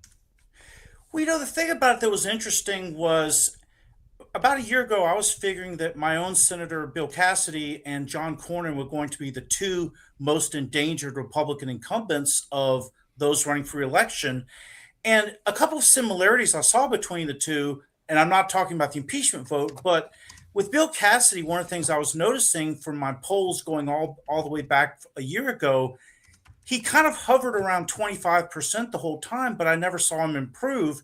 And whenever I see an incumbent that far down, that's basically rigor mortis. Now, how does that apply to John Cornyn? Well, when you're talking about a Senate incumbent who's been there for more than 2 decades, and the best he could do is break even in the low 40s on primary day, that's, in other words, where's he going to get the extra votes to get to 50%, particularly when you're talking about a race over the Memorial Day weekend, essentially, where only the most committed are going to be voting anyway, and that augurs well for Paxton as opposed to Cornyn. No, look, Absolutely. it all was pointing there, but it almost gets to, was this race ever winnable? And Yeah. was Cornyn, did he actually do his party a disservice by running and create, you might have actually prevented this Paxton scenario with a wider open race? In fact, I think that's a debate question worth asking because it seems nowadays, and I would say this is going all the way back to 2010, incumbency is almost viewed as a liability now in Republican primary Yeah. land. Whereas the longer and longer you're there, it's almost like voters have less and less respect for you on the Republican side. And so I think that was strike one, strike two, and strike 2.5 for John Cornyn was Right. just his lengthy incumbency. Yeah. And by the way, Chuck's been on this for a while. I also, to your point, John, I do think once you see, just talking about Greg Abbott, like, look, I think Greg Abbott is the favorite. At the same time, Gina Hinojosa is a real candidate, will be helped by Tallarico. That whole campaign is going to be well-funded. Abbott is going to have to deal with whatever drag exists from Paxton in terms of underperformance. And he's just been in office a long time because Texas does not term limit its governors. Right. And, that's the kind of thing where when you have that kind of dynamic going on, which is one very long-serving governor who just so happened to be an attorney general, and I think he was on the Supreme Court before that. Oh, right. He's been on the public been in dole politics forever. Yeah. You're basically talking about a generational elected official. And so I'm of the opinion that the Senate and governor's races probably won't be more than a few points apart either way. I agree. Interesting. Because whatever strength Abbott may have with regards to incumbency and money, the Democrats are going to be energized, and that indirectly helps Hinojosa. Yep. So we've been toying with this is that, look, the assumption with Paxton, the assumption was, well, geez, if this is a referendum on Paxton, it's an unwinnable race. But is it going to be a referendum on Paxton, or is it going to be a referendum on Tallarico if we're talking about the size of money we're going to see spent? Right. I mean, Tallarico's going to have to spend money on Tallarico. We know the Senate Republicans are not going to spend money promoting Paxton. That might be an unfixable brand. Yeah. But it's the Tallarico brand that's fluid. And what's an interesting point you're bringing up now, and what you brought when Armin was on a couple of segments ago, it is true that Paxton is, relatively speaking, the weak read in the Republican delegation, but the crucial difference between his previous races and this year's race, now he's bumped up to the national stage, whereas before he was running in the context of Texas elections. Mm-hmm. So that benefits him some. Of course, now you have a crosswind of Democrats are unusually energized, as evidenced by their getting a majority of the primary vote in Georgia and Texas. But I do think that Paxton running on a national stage is a net benefit to him, as opposed to if he were running for attorney general again. Can he get those? I had somebody ask me this on the CNN said earlier today. Is Paxton the type of candidate that can get the Trump voter out in a non-Trump year? I think he can, because when you're talking about a midterm election, you're not talking about 20 to 25% turnout. You're talking more about 50% turnout. I think the bigger issue for Paxton, and by the way, I'll give you a historical analogy here, Clayton Williams versus Ann Richards back in 1990, where you had a Republican. Now, in the case of Clayton Williams, he started off far ahead, and he managed to blow his lead.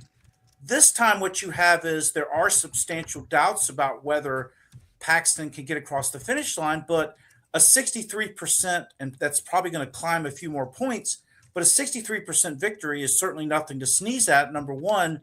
And number two, I do think that ultimately it comes down to what will the Bush-type Republicans do? In other words, to what extent will they hold their nose and say they'll vote for Paxton, or I'll vote the Republican ticket, as the quote that was said a couple segments ago. Yeah.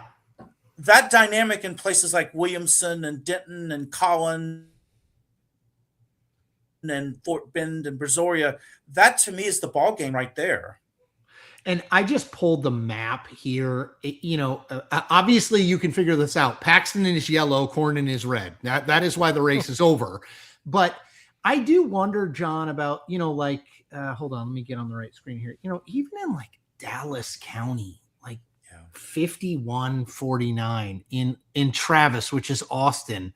Yeah. 54-46. Like, he's just not winning. The one He didn't win rank and file Republicans. Tarrant, here's Tarrant, Now, he right? So didn't this is Fort Worth, right? Like, that means 59-41. Yeah, Paxton just didn't win MAGA. He won Mr. and Mrs. Republican. Paxton, right? yeah, no question.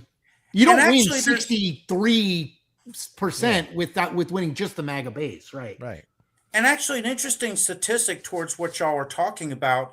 When I was looking at the Cornyn vote in the primary versus the runoff, the thing that immediately caught my attention was in 172 counties, and that was 10 minutes ago, but in 172 counties, Cornyn's percentage in the runoff was actually lower than what it was in the primary. Yeah.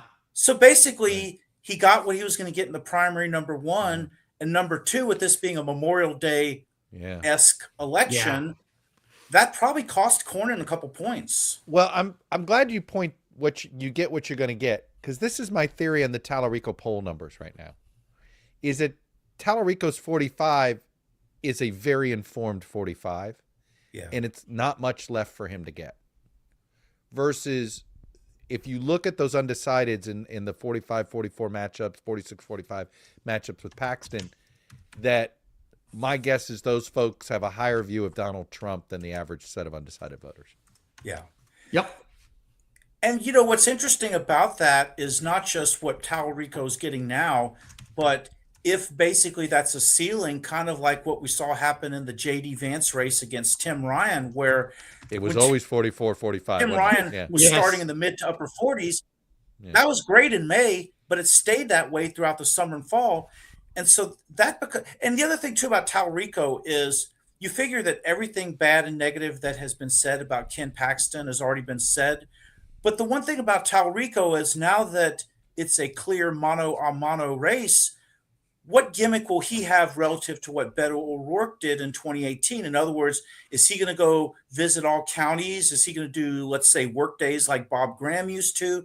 In other words, what's his shtick that'll enable him to go above that 45%? What you're saying is you're saying he needs a shtick. Very much. Yeah.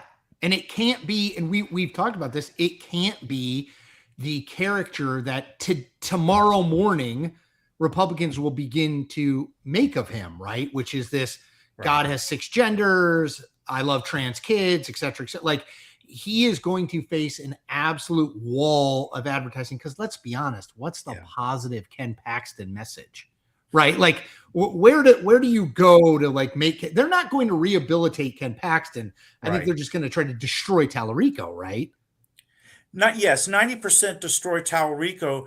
Although it wouldn't hurt Paxton if, let's pretend, he does some sorrowful ad of him on the front porch talking vaguely of things he's done in his previous life that he's not proud of. We'll see if he's capable of that. In other words, too Trumpian. Too Trumpian. October. Yeah. Hey, John, while we have you here, I did not prep you for this, and if you don't have the numbers, just say it. But my feeling is South Carolina Republicans today in the state Senate, let's forget the arguments about whether it's right or wrong to have this remap. The real reason to reject this map is it actually it's actually bad for Republicans, not necessarily good for them as far as holding multiple House seats. That's at least my read of this, and I know it's the read of some in South Carolina. I'm just curious what you were watching in those numbers as they were messing around with these maps in South Carolina. Well, it's funny you mention that, because you have a similar dynamic going on in Louisiana, although in our case, 6-0 is pretty much not going to happen, because the challenge you have in Louisiana, just like what you would in South Carolina, when you have an identifiable Democratic voting bloc that is, say, in the 40 to 45% range, and you have more than several congressmen, the question is, which Republican is going to take on all those Democratic votes? Right. Large chunks of Charleston and Columbia and they couldn't figure out how to draw districts that were going to somehow make it a 7. And again, just to John's point, like in a state like Louisiana, the geography of the state matters. Like there are just not ways sometimes to make the lines connect, literally. Correct. And plus, in our case, not only do we have the geographic constraint, which is, the New Orleans area disproportionately has more of a Democratic feel to it. But the other half of the equation is one of the congressmen representing the New Orleans area is Steve Scalise, who of course is high up the food Right. chain. Yeah, And you the don't wanna mess question that then up. becomes, Yeah. would he necessarily want to have to spend, 10, 20, whatever $1 million to defend his seat? The answer to that, John, is no. We already know that answer. And that's the risk of when you try to go too far in, this Now, this 7-0 has been, or 6-0 type of configuration. I mean, this is where somebody in the Trump political department needs to read a history of the 1991 reapportionment and understand actually how this was a net positive for the Republican Party, not a net negative. But, yeah. Mhm. Anyway, Hey, JMC, thank you as always. good to see you, John. Yep. We've missed you in the last couple live streams. Glad to have you. Yeah, love having John. Glad to be back. All right, good man. We'll see you next week, I hope. I want to note one thing here, and Skelly, thank you for being back. You may want to grab this, but I just before Gab, we are going to bring in we hope Gabby Barenbaum from the Texas Tribune, great reporter at a great place. I just want to note while my screen is still being shared, I just want to pull up the Texas Railroad Commissioner race, which is actually very interesting. Now, first of all, the Railroad Commissioner does not oversee the railroad. They oversee the oil and gas industry. They're hugely powerful, hugely powerful.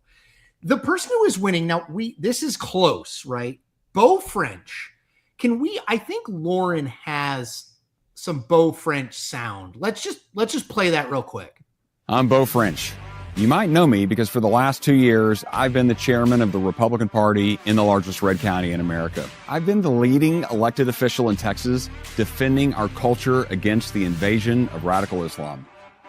And this battle has led me to run for the Texas Railroad Commission. Our state has been reliant on foreign Islamic countries for energy to power our schools and hospitals. This is dangerous.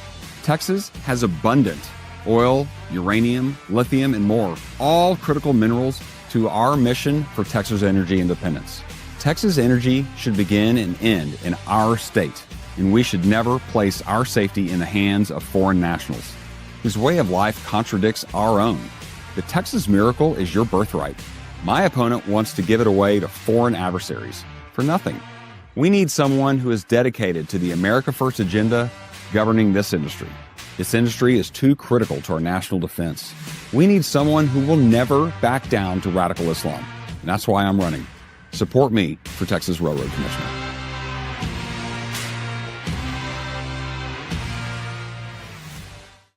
All right, so let's bring Gabby in from the Texas Tribune. I just want to read one more Beau French headline. This is from the Texas Tribune. Kayla Guo, I hope I'm saying her name right. Guo. Guo. Yeah. Thank you. Beau French spoke at CPAC in March. I'm just going to read you the first paragraph from the Texas Tribune story. Beau French, a Republican candidate for Texas Railroad Commissioner on Friday, said Republicans should more openly embrace Islamophobia and called on the U.S. to deport 100 million people, nearly a third of the country's population. Hi, Gabby.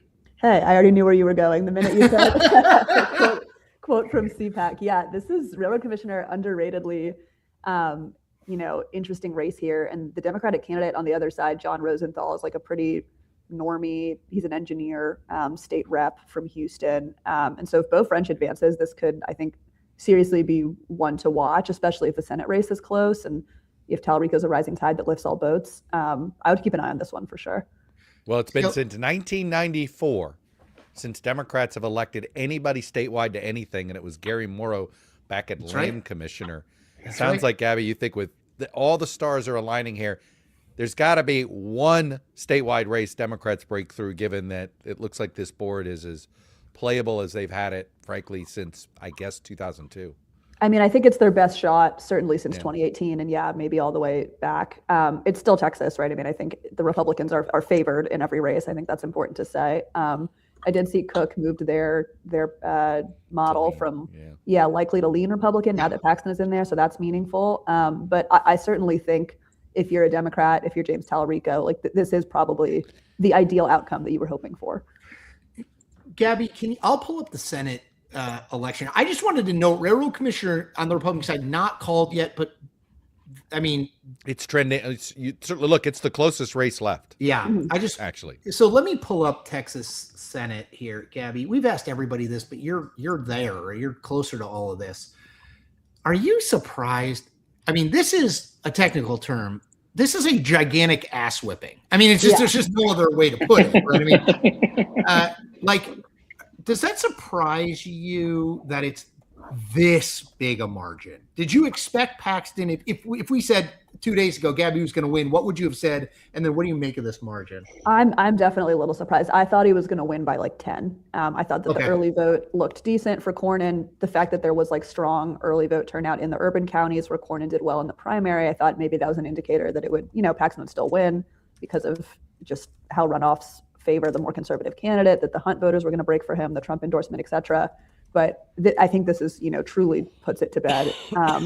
And this is what I guess I shouldn't have been surprised. This is what Ken Paxton does. This is what he did against George P. Bush in 2022. In that runoff, I mean, runoff electorates are really his bread and butter and made for him. And I think just even the vote shifts in the urban counties, like if you look at, Tarrant, Denton, Dallas, I mean, it's pretty crazy how much it shifted towards Paxton. Gabby Birnbaum of Texas Tribune, you just sort of hinted at it. This is what Paxton does. Yeah. Okay, explain the hold. What is it? Is it the hold that a pastor has over a congregation? Is it something else? What is the connection? He clearly has a connection here. Yeah. That voters have said, you know what? This guy may be all the things you say he is, but like the same way that we see this nationally with Trump, you know what? Yeah, you may not like him, but you know what? He's my a-hole, and that's why I like him. I don't like him. You know what I mean? Like there's always been, is that what it is? What is it about? What's the core connection Paxton has that keeps, look, he's now beaten the Bush family and essentially the rest of the establishment wing of the party tonight. Yeah, I mean, I think it's not dissimilar to Trump. I mean, I think Trump sort of made that clear when he endorsed him, that Paxton, he feels like has gotten a raw deal, right? That, Paxton's been under indictment. He was impeached by the Texas House, which, Republican majority, not dissimilar, right? I mean, obviously it was a Democratic majority that impeached Trump, but you can see the parallels there very clearly. He's had legal troubles. He's been accused of, cheating on his wife.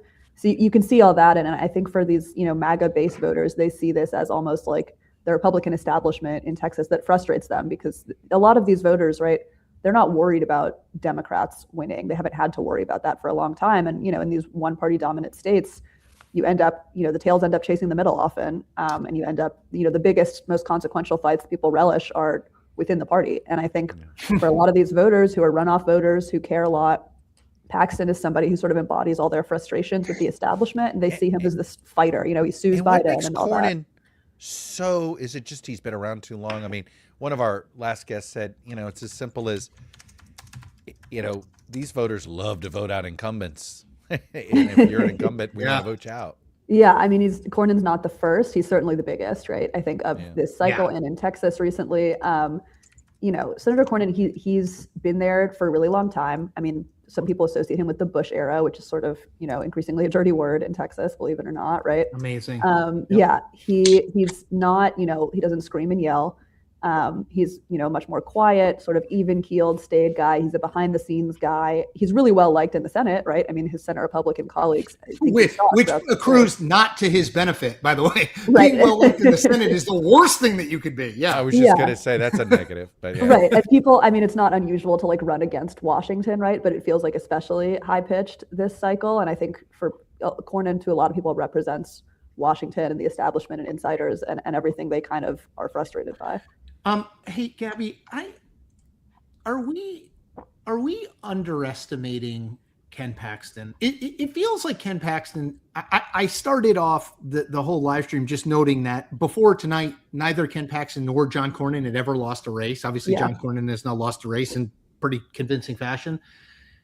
But Ken Paxton wins. Now, I know he's a Republican. It's Texas. I know all of those things. But are we going to wind up on November 4th with, Paxton 54, Tallarico 46, and say, oh, we thought it might have been a thing, but actually, like, he is Trumpian in that regard, that like a coalition exists for him. Like, what is your impression of, we know obviously a runoff electorate in Texas loves Ken Paxton and hates John Cornyn, right? But now he's going to have to run a broader campaign. Yeah. What is your impression of his political skill and his ability to reach beyond these core folks who obviously have showed up?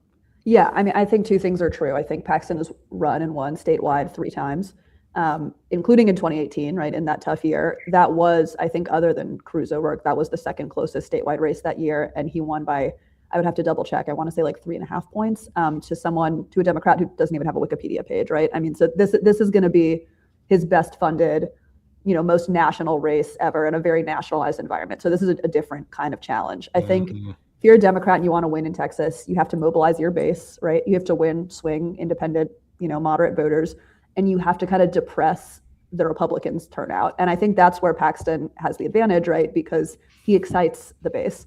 And in a midterm in which the Republicans are the party in power and you're worried about Republican apathy, I think his strength could be that he does get the Republican base potentially excited. His weakness, right, as Cornyn has pointed out, would be, can he win over, those independent leaning voters, especially in Texas independents, that can be Hispanic men in South Texas. I mean, there's sort of, they're all over the map, sort of different iterations of that.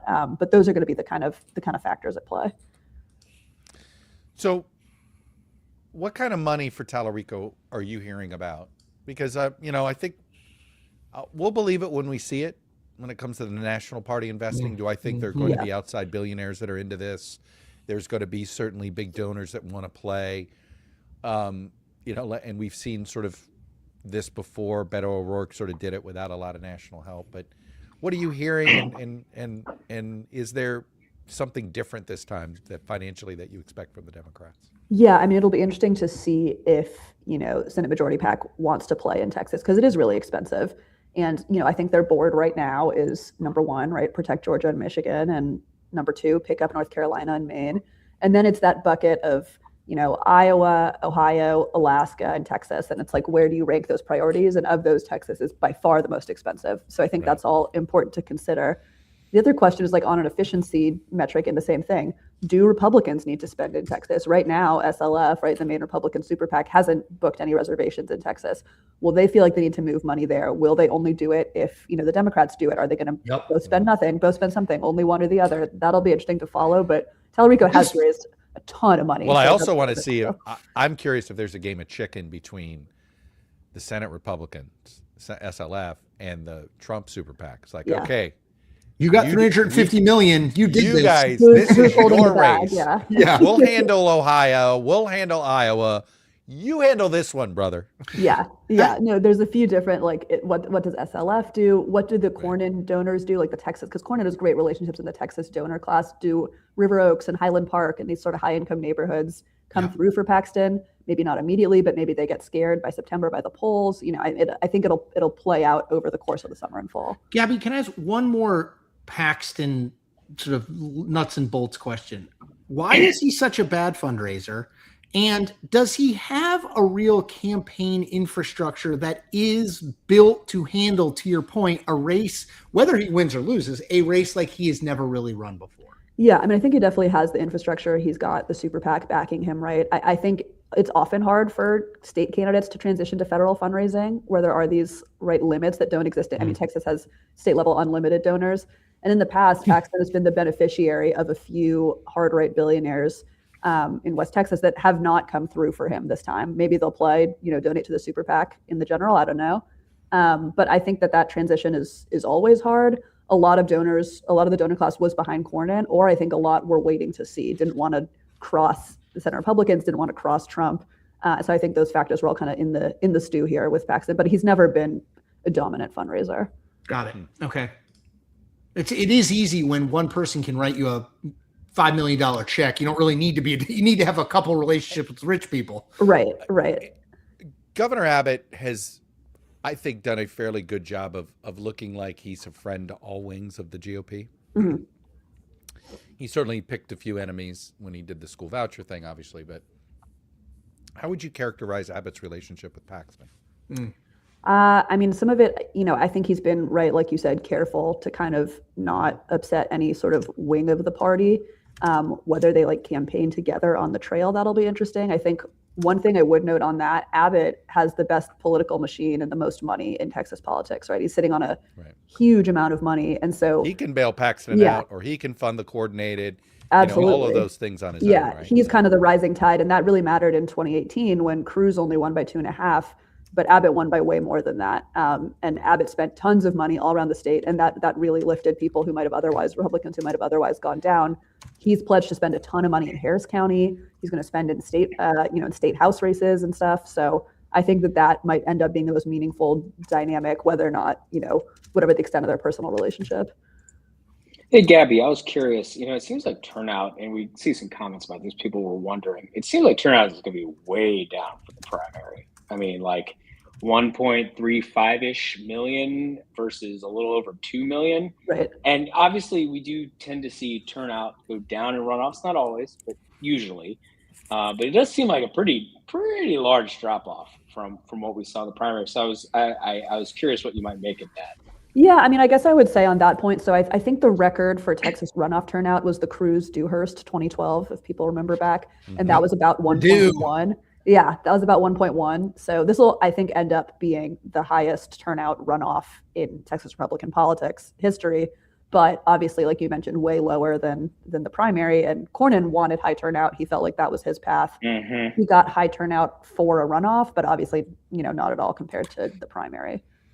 Cruz won that one 57-43. Yeah. I wanted it. Are you seeing a pattern there? Yeah, exactly. Runoff, yeah. And David Dewhurst had plenty of money. Right. He's very, very rich.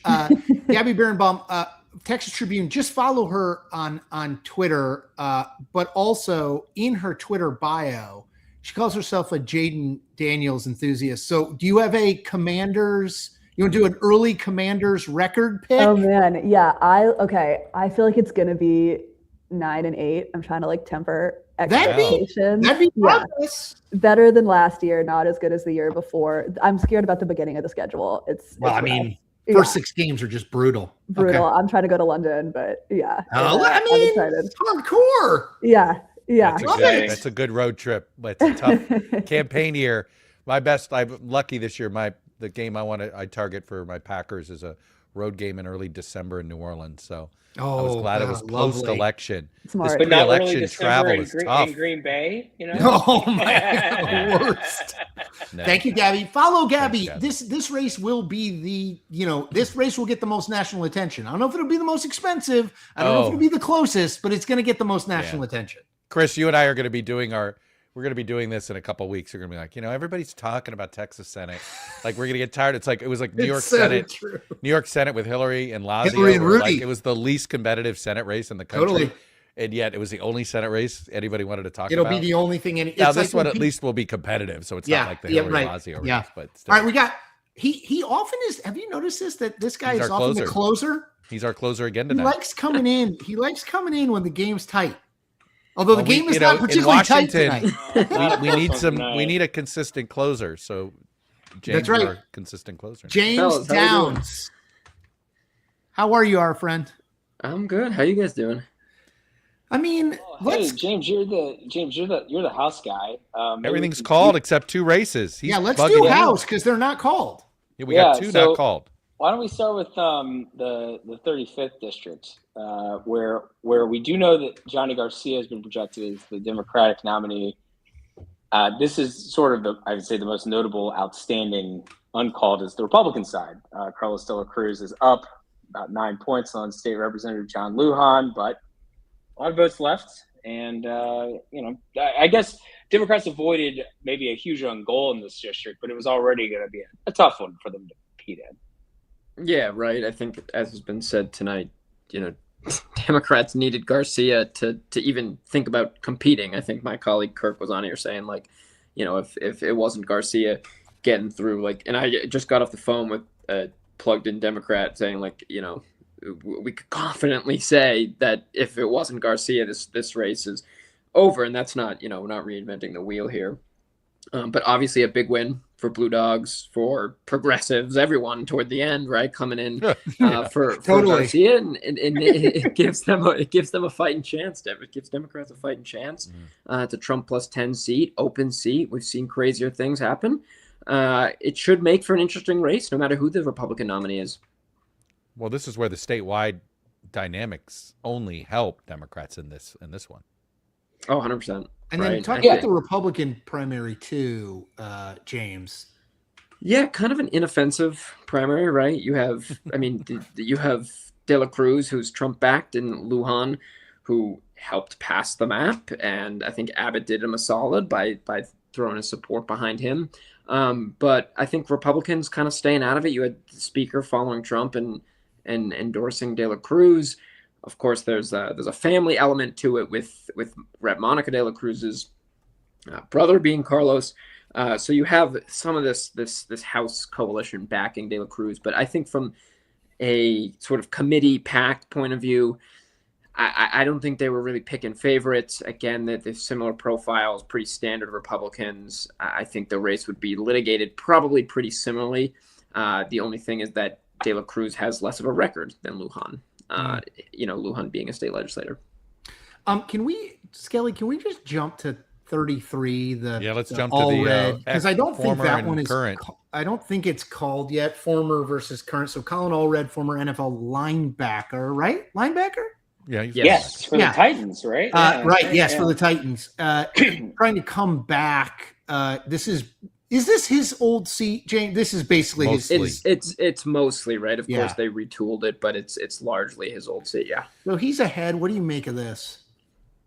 I mean, there's still a lot of votes outstanding. By the way, we've been sitting on 56 for a while. Yeah, it's been we like have this not for had a a long drop time. in a long time. There's something up. And in this is. I don't know if we anyway. mentioned this. This is Dallas area for people who are. But it's not all Dallas County. I No. believe. Right. So Allred's home turf. He went to high school up here. Didn't go to school too far south. He went to Baylor. So obviously a familiar face in the area. I mean, again, we're waiting on a drop to come out, but I mean, look at those numbers. There's just not a lot of votes cast at all. I'm not too surprised, right? I think Allred has that name ID. He was flush with cash from his Senate runs. I spent some time with him when he was still running for Senate in October, down in the Valley, which of course is not this area, but he was popular down there. He still had clearly this enthusiasm about him. And Johnson's a freshman, so she doesn't have that established sort of resume that someone like Allred, who served multiple terms here, who was on the ballot last year, was going to be on the ballot again this year. The only thing I'm wondering about Allred is if some Texas Democrats are now kicking themselves now that they got Paxton, if they would have preferred maybe less of a potentially volatile candidate than Tallarico. With more of a proven commodity. I know what Chuck Schumer would have wanted. He would have wanted give me milk toast. No offense to Colin Allred, but if there was a knock on his candidacy against Cruz compared to Beto's, is that he was kind of he blended into the background. Yeah, not dynamic. But guess what? Background noise would have been perfect in a midterm year. Well, absolutely. You see all the things that the RNC is hitting Tallarico on. It's only, you guys talked about it earlier. It's only going to continue through November, and 90. What did you guys say? Like 90% just hammering Tallarico. And I would think. I think it might even be higher than that. To be totally honest. I mean, I'm not. Right. I'm just not sure that you can. I don't know that you gain anything by trying to rehabilitate Paxton. Really, ultimately, like I think it's a devil versus devil that we can define for you. I got one more for you, James. Chuck brought this up earlier. Kirk actually might have brought it up. The impact of Ken Paxton as Republican Senate nominee in a state that has been redrawn for Republicans to take 4 seats, which we know means that they have to slice the onion a little bit thinner in a lot of these places. What impact does Paxton have on Texas House races, and what impact does that then have on the fight for the House majority? Yeah, I'm careful to overstate how impactful it is. Is it going to be the deciding factor in some of these races? I don't know. My gut says no. Might they make them more closer and more expensive, right? Like let's think about a Texas 15, for example, Bobby Polito versus Monica De La Cruz, a race that Democrats are, foaming at the mouth over. They really like the candidate. Tough seat, right? Trump plus 15 or 17, something like that. Does Paxton being atop the ticket in a blue year, does it make the race that much closer and therefore that much more expensive? I think certainly it could. But then, I think back to 2018. I mean, Abbott still won convincingly in 2018. 13 points, I believe he won by. he will be again atop the ticket. Chris, you of course mentioned, right? He's been around since forever. Yeah. And he's going to just spend more of his money on himself this time. 100%. He's not going to have environment's the luxury not good in the before. state or nationally for him. Yeah. 100%. So anyway, all that to say is I think the consequence of a Paxton nomination is you might see some of these races just become more expensive. Is it a tipping point in any race? I don't know. It's way too early to say. We'll see how Paxton polls in some of these district polling come, September, October, and I'm sure we are going to see a lot of, Paxton polling at this in Texas 28 and this in Texas 34. Mm-hmm. So we'll see just how impactful his candidacy will be in, but I think it's going to ring up the price tag in a lot more of these races. Yep. And that's the thing. I think that's so important for people to understand. Even if Paxton wins, and I think he has to be considered the favorite, and it's not a massive favorite, he has to be considered the favorite. It's Texas. Trump won by 14. The amount of money it's going to cost at the Senate level and at the House level, right, is significant. And that money comes out of a pot of money. That means it can't go to other places. That's just how it works. And when you have a state as expensive as Texas and a candidate who's not probably going to raise a bunch of money like Paxton, and you need it if you're Republicans, it does matter. Yeah. And just one last thing is like you're seeing, there's not a whole lot of, as we know from redistricting and even before this round, there's not a ton of competitive House seats in Texas. So you're really concentrating on 4 or 5 House seats really. Yep. And Republicans have their eyes on 2 of them in the Valley that they really want to flip. So these races were already going to be expensive. I know they're not the most expensive media markets, but they probably just got that much more expensive. And that matters. It really does. So there's not a new, but you're not adding new one. What I get to answer Chris's larger point. Yeah. 2 more races haven't come on the because of Paxton. I don't think so. It's too early to make that determination. And just, thinking about the map right now and just how gerrymandered it is, like I don't see anything new spawning out. But, who knows? Who knows what the war and the economy and whatnot, like, as I said earlier, crazier things have happened. Yeah, absolutely. I mean, that's the question. Is it a D+7 environment or is it a D+14 environment? Those are 2 very, obviously very different things with different races that are included. Absolutely. All right. James Downs, National Journal, always the closer. Thank you. Guys, great to see you. Another save, James. Another save. I know. Add another one to the, I mean, I was thinking it might be a little bit of a later night, but I haven't eaten dinner, so I am thrilled. No, I told my family 10 p.m. was more likely than not, and I think we nailed it. Do we want to do takeaways before? Yeah, sure. Skelly, you want to start? I don't want to put you on the spot, but you also can take any good ones that Chuck and I might think of. So go. Happy to do that. Yeah, I think Paxton winning by this large of a margin is I think a surprise. Perhaps it says it's a combination of Trump's endorsement plus just some turnout stuff in a runoff. You just got a more conservative electorate, fewer people showing up, and more sort of committed members of the Republican Party, committed MAGA Republicans showing up and making up a larger share of the electorate, and that was bad for Cornyn, as we've seen it play out. So I think one thing that I think is worth remembering, looking ahead to the general election, is that Paxton wasn't polling all that differently from Cornyn against Tallarico, and that was actually a little bit surprising because obviously much of Cornyn's pitch was that, hey, I'm the more electable option. Now, I'm not saying that wouldn't turn out to be the case, and obviously we're not going to be able to prove counterfactuals one way or the other, because I think there are plenty of reasons to think Paxton has some weaknesses that could be vulnerable.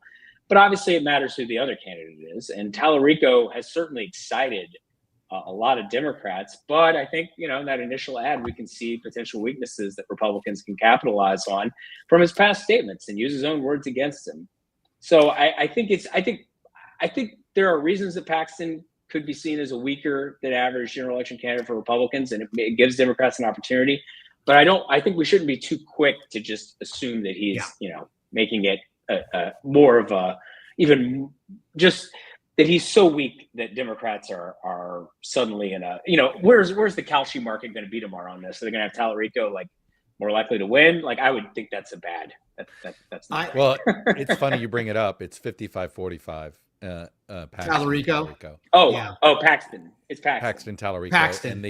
And Democrats, Republicans and Democrats Senate control is 52-48 now, which is a slight tightening from what R to D. 52R, 48D. Yeah. So you've seen perception move a little bit. And my guess is, by the way, 55-45 feels about right. I agree. In terms of odds. Right. Yeah. Odds, yeah. Let me go next. I'll let Chuck close it out. I think the fundamental question, and Jeffrey touched on this, who is James Tallarico? That's it. Is James Tallarico a youth pastor who can quote Bible verses and talk to voters who wouldn't think they could be for a Democrat? Or is he a God is six genders, mask wearing, trans loving, the fight over and that, honestly, that will probably start tomorrow morning. I mean, it started tonight on Twitter and all that, but like in a paid advertising way, it could well start very soon. That to me is like, what does he become? Right? Because he still isn't that well known. That Democratic primary, which was, again, 84 days ago, it wasn't that heavily spending. Certainly Crockett wasn't really spending heavily on defining him in a negative way. I'm fascinated to see what for all the people in the state who don't really know who James Tallarico is, who is he? Yeah. Who does he become? Chuck. 9 p.m. Eastern time tonight was the time of death for the Bush wing of the Republican Party in the state of Texas. Yeah. And I think we haven't done the proper obituary for the Bush family in some ways created the Texas Republican Party. Okay. There really was no Texas Republican Party. John Tower wins. It starts things. George H.W. Bush was as important in the creation and sustainability of this party for generations. And I do think that,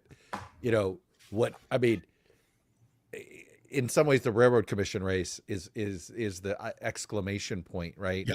If you're with the establishment at all, you're out.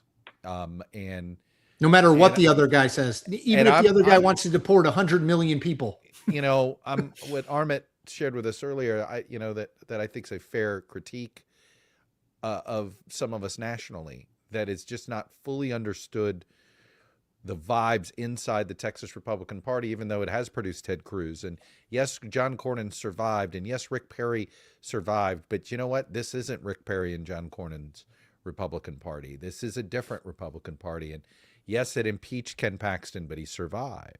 Yep. Ken Paxton has already beaten the Bush family, right? Every time there's been this wing of the party versus the establishment, this wing has won, right? It goes back to Ted Cruz in 2012 against David Dewhurst. So I do think we ought to do a little bit of a fond farewell to the Bush wing of the party. The question is, have they gone over their skis, right? And that's what we're going to find out in November. Yep. I do think I'm of two minds. We've seen somebody like Ken Paxton win a race that we thought, well, there's no way if this race is a referendum on this person that they can win. Well, Donald Trump won. So the question is is it good or bad? Number one, this is going to be a referendum more on Tallarico than Paxton. I'm now more convinced of that. But number two, is that a bad thing for Tallarico? Because maybe you need to be, one of the things that we've underestimated about Trump is that when he's the main character, it's harder to get him off stage. Yep. He doesn't do as well. He's better running against something than he is defending himself. If this is about Tallarico, well, then people will be, it might weirdly benefit him a little bit. But ultimately, look, he's got to figure out how to sell himself as just a normie, Yeah. And I don't know. We're going to find out if he can do it. Graham Plattner has proven to be Teflon. He's a talented political athlete. He is essentially, like Wonder Woman and her crazy bracelets that bullets bounce off of, right? Yep. Right. Like Plattner just sort of deflects. It is amazing. Yada, yada, yada. can Tellerico use the New Testament and do the same thing? I don't know. Right. I'm a cautious skeptic on him, but here's what we do know. It's a $500 million mistake by Donald Trump. I mean, that's probably the more important Yep. Development tonight. Yep. Although it's probably not a mistake. I mean, I don't think he cares. He had to know. Anyway, you're right. It's not a mistake. But it's a $400 million mistake for the Republican Party that the Republican Party is going to have to fix. It's John Thune who thinks it's a mistake. Yeah. Put it that way. Next Tuesday we will be here. Skelly, you want to do a quick preview of what we're watching for next Tuesday, and then we'll say au revoir. Yeah, sure. I mean, look, the big races next week. California's top 2 primary for governor. A lot of the other California House races. Obviously, California is a little slow to count. So they should be done by the 4th of July. Yeah. So okay. It's going to be a multi-day live stream. I was going to say, I'd say for we'll just be going. Iowa's Senate primary on the Democratic side to find out who will face Ashley Hinson, who's the presumptive favorite on the Republican side, and what could be a very competitive race. I think South Dakota is going to have a pretty interesting gubernatorial primary. But there's a Republican primary for governor in Iowa too. That while Feenstra's favored, it's not a slam dunk. So that's going to be So I mean, there are a number of contests, and that I think will be there'll be plenty of interesting things to dig into. It feels like Iowa, California, and that South Dakota race, because New Jersey's also Tuesday. So will we get a Tom Kane Jr.? Will Tom Kane will we get a picture or video of Tom Kane? Yeah, it's worth noting that there'll be a number of New Jersey races where we'll get nominees in some interesting Democratic primaries. So the Democratic primary to face Kane, the Democratic primary in the 12th district, which is to succeed Bonnie Watson Coleman. That's a safe D district, but there's like 18 candidates. So lots of interesting stuff. We will be here. Stay tuned. Hey, Skelly, you're going to like this. Our buddy Alexander Theodorius, if you know him, my buddy Alex. Sure. Yeah. He loves to note that you're a UVA alum. He has reminded me that both Cornyn and Paxton are UVA law alums. How about that? Skelly knew that. Hey, so is Chip Roy. So, apparently if you want to learn the law and practice it in Texas, you go to Charlottesville, Virginia. Oh my gosh. Apparently. All right, everyone. Take care. Au revoir. Thank you. Spurs down 11 at half. There you go. No, okay. The closest race involving Texas tonight. It's not in Texas because it's in Oklahoma City. It's a tough night for Texas incumbents, huh? Yeah. All right, everybody. Well done, Chuck. See you, Jeffrey. Thanks, guys.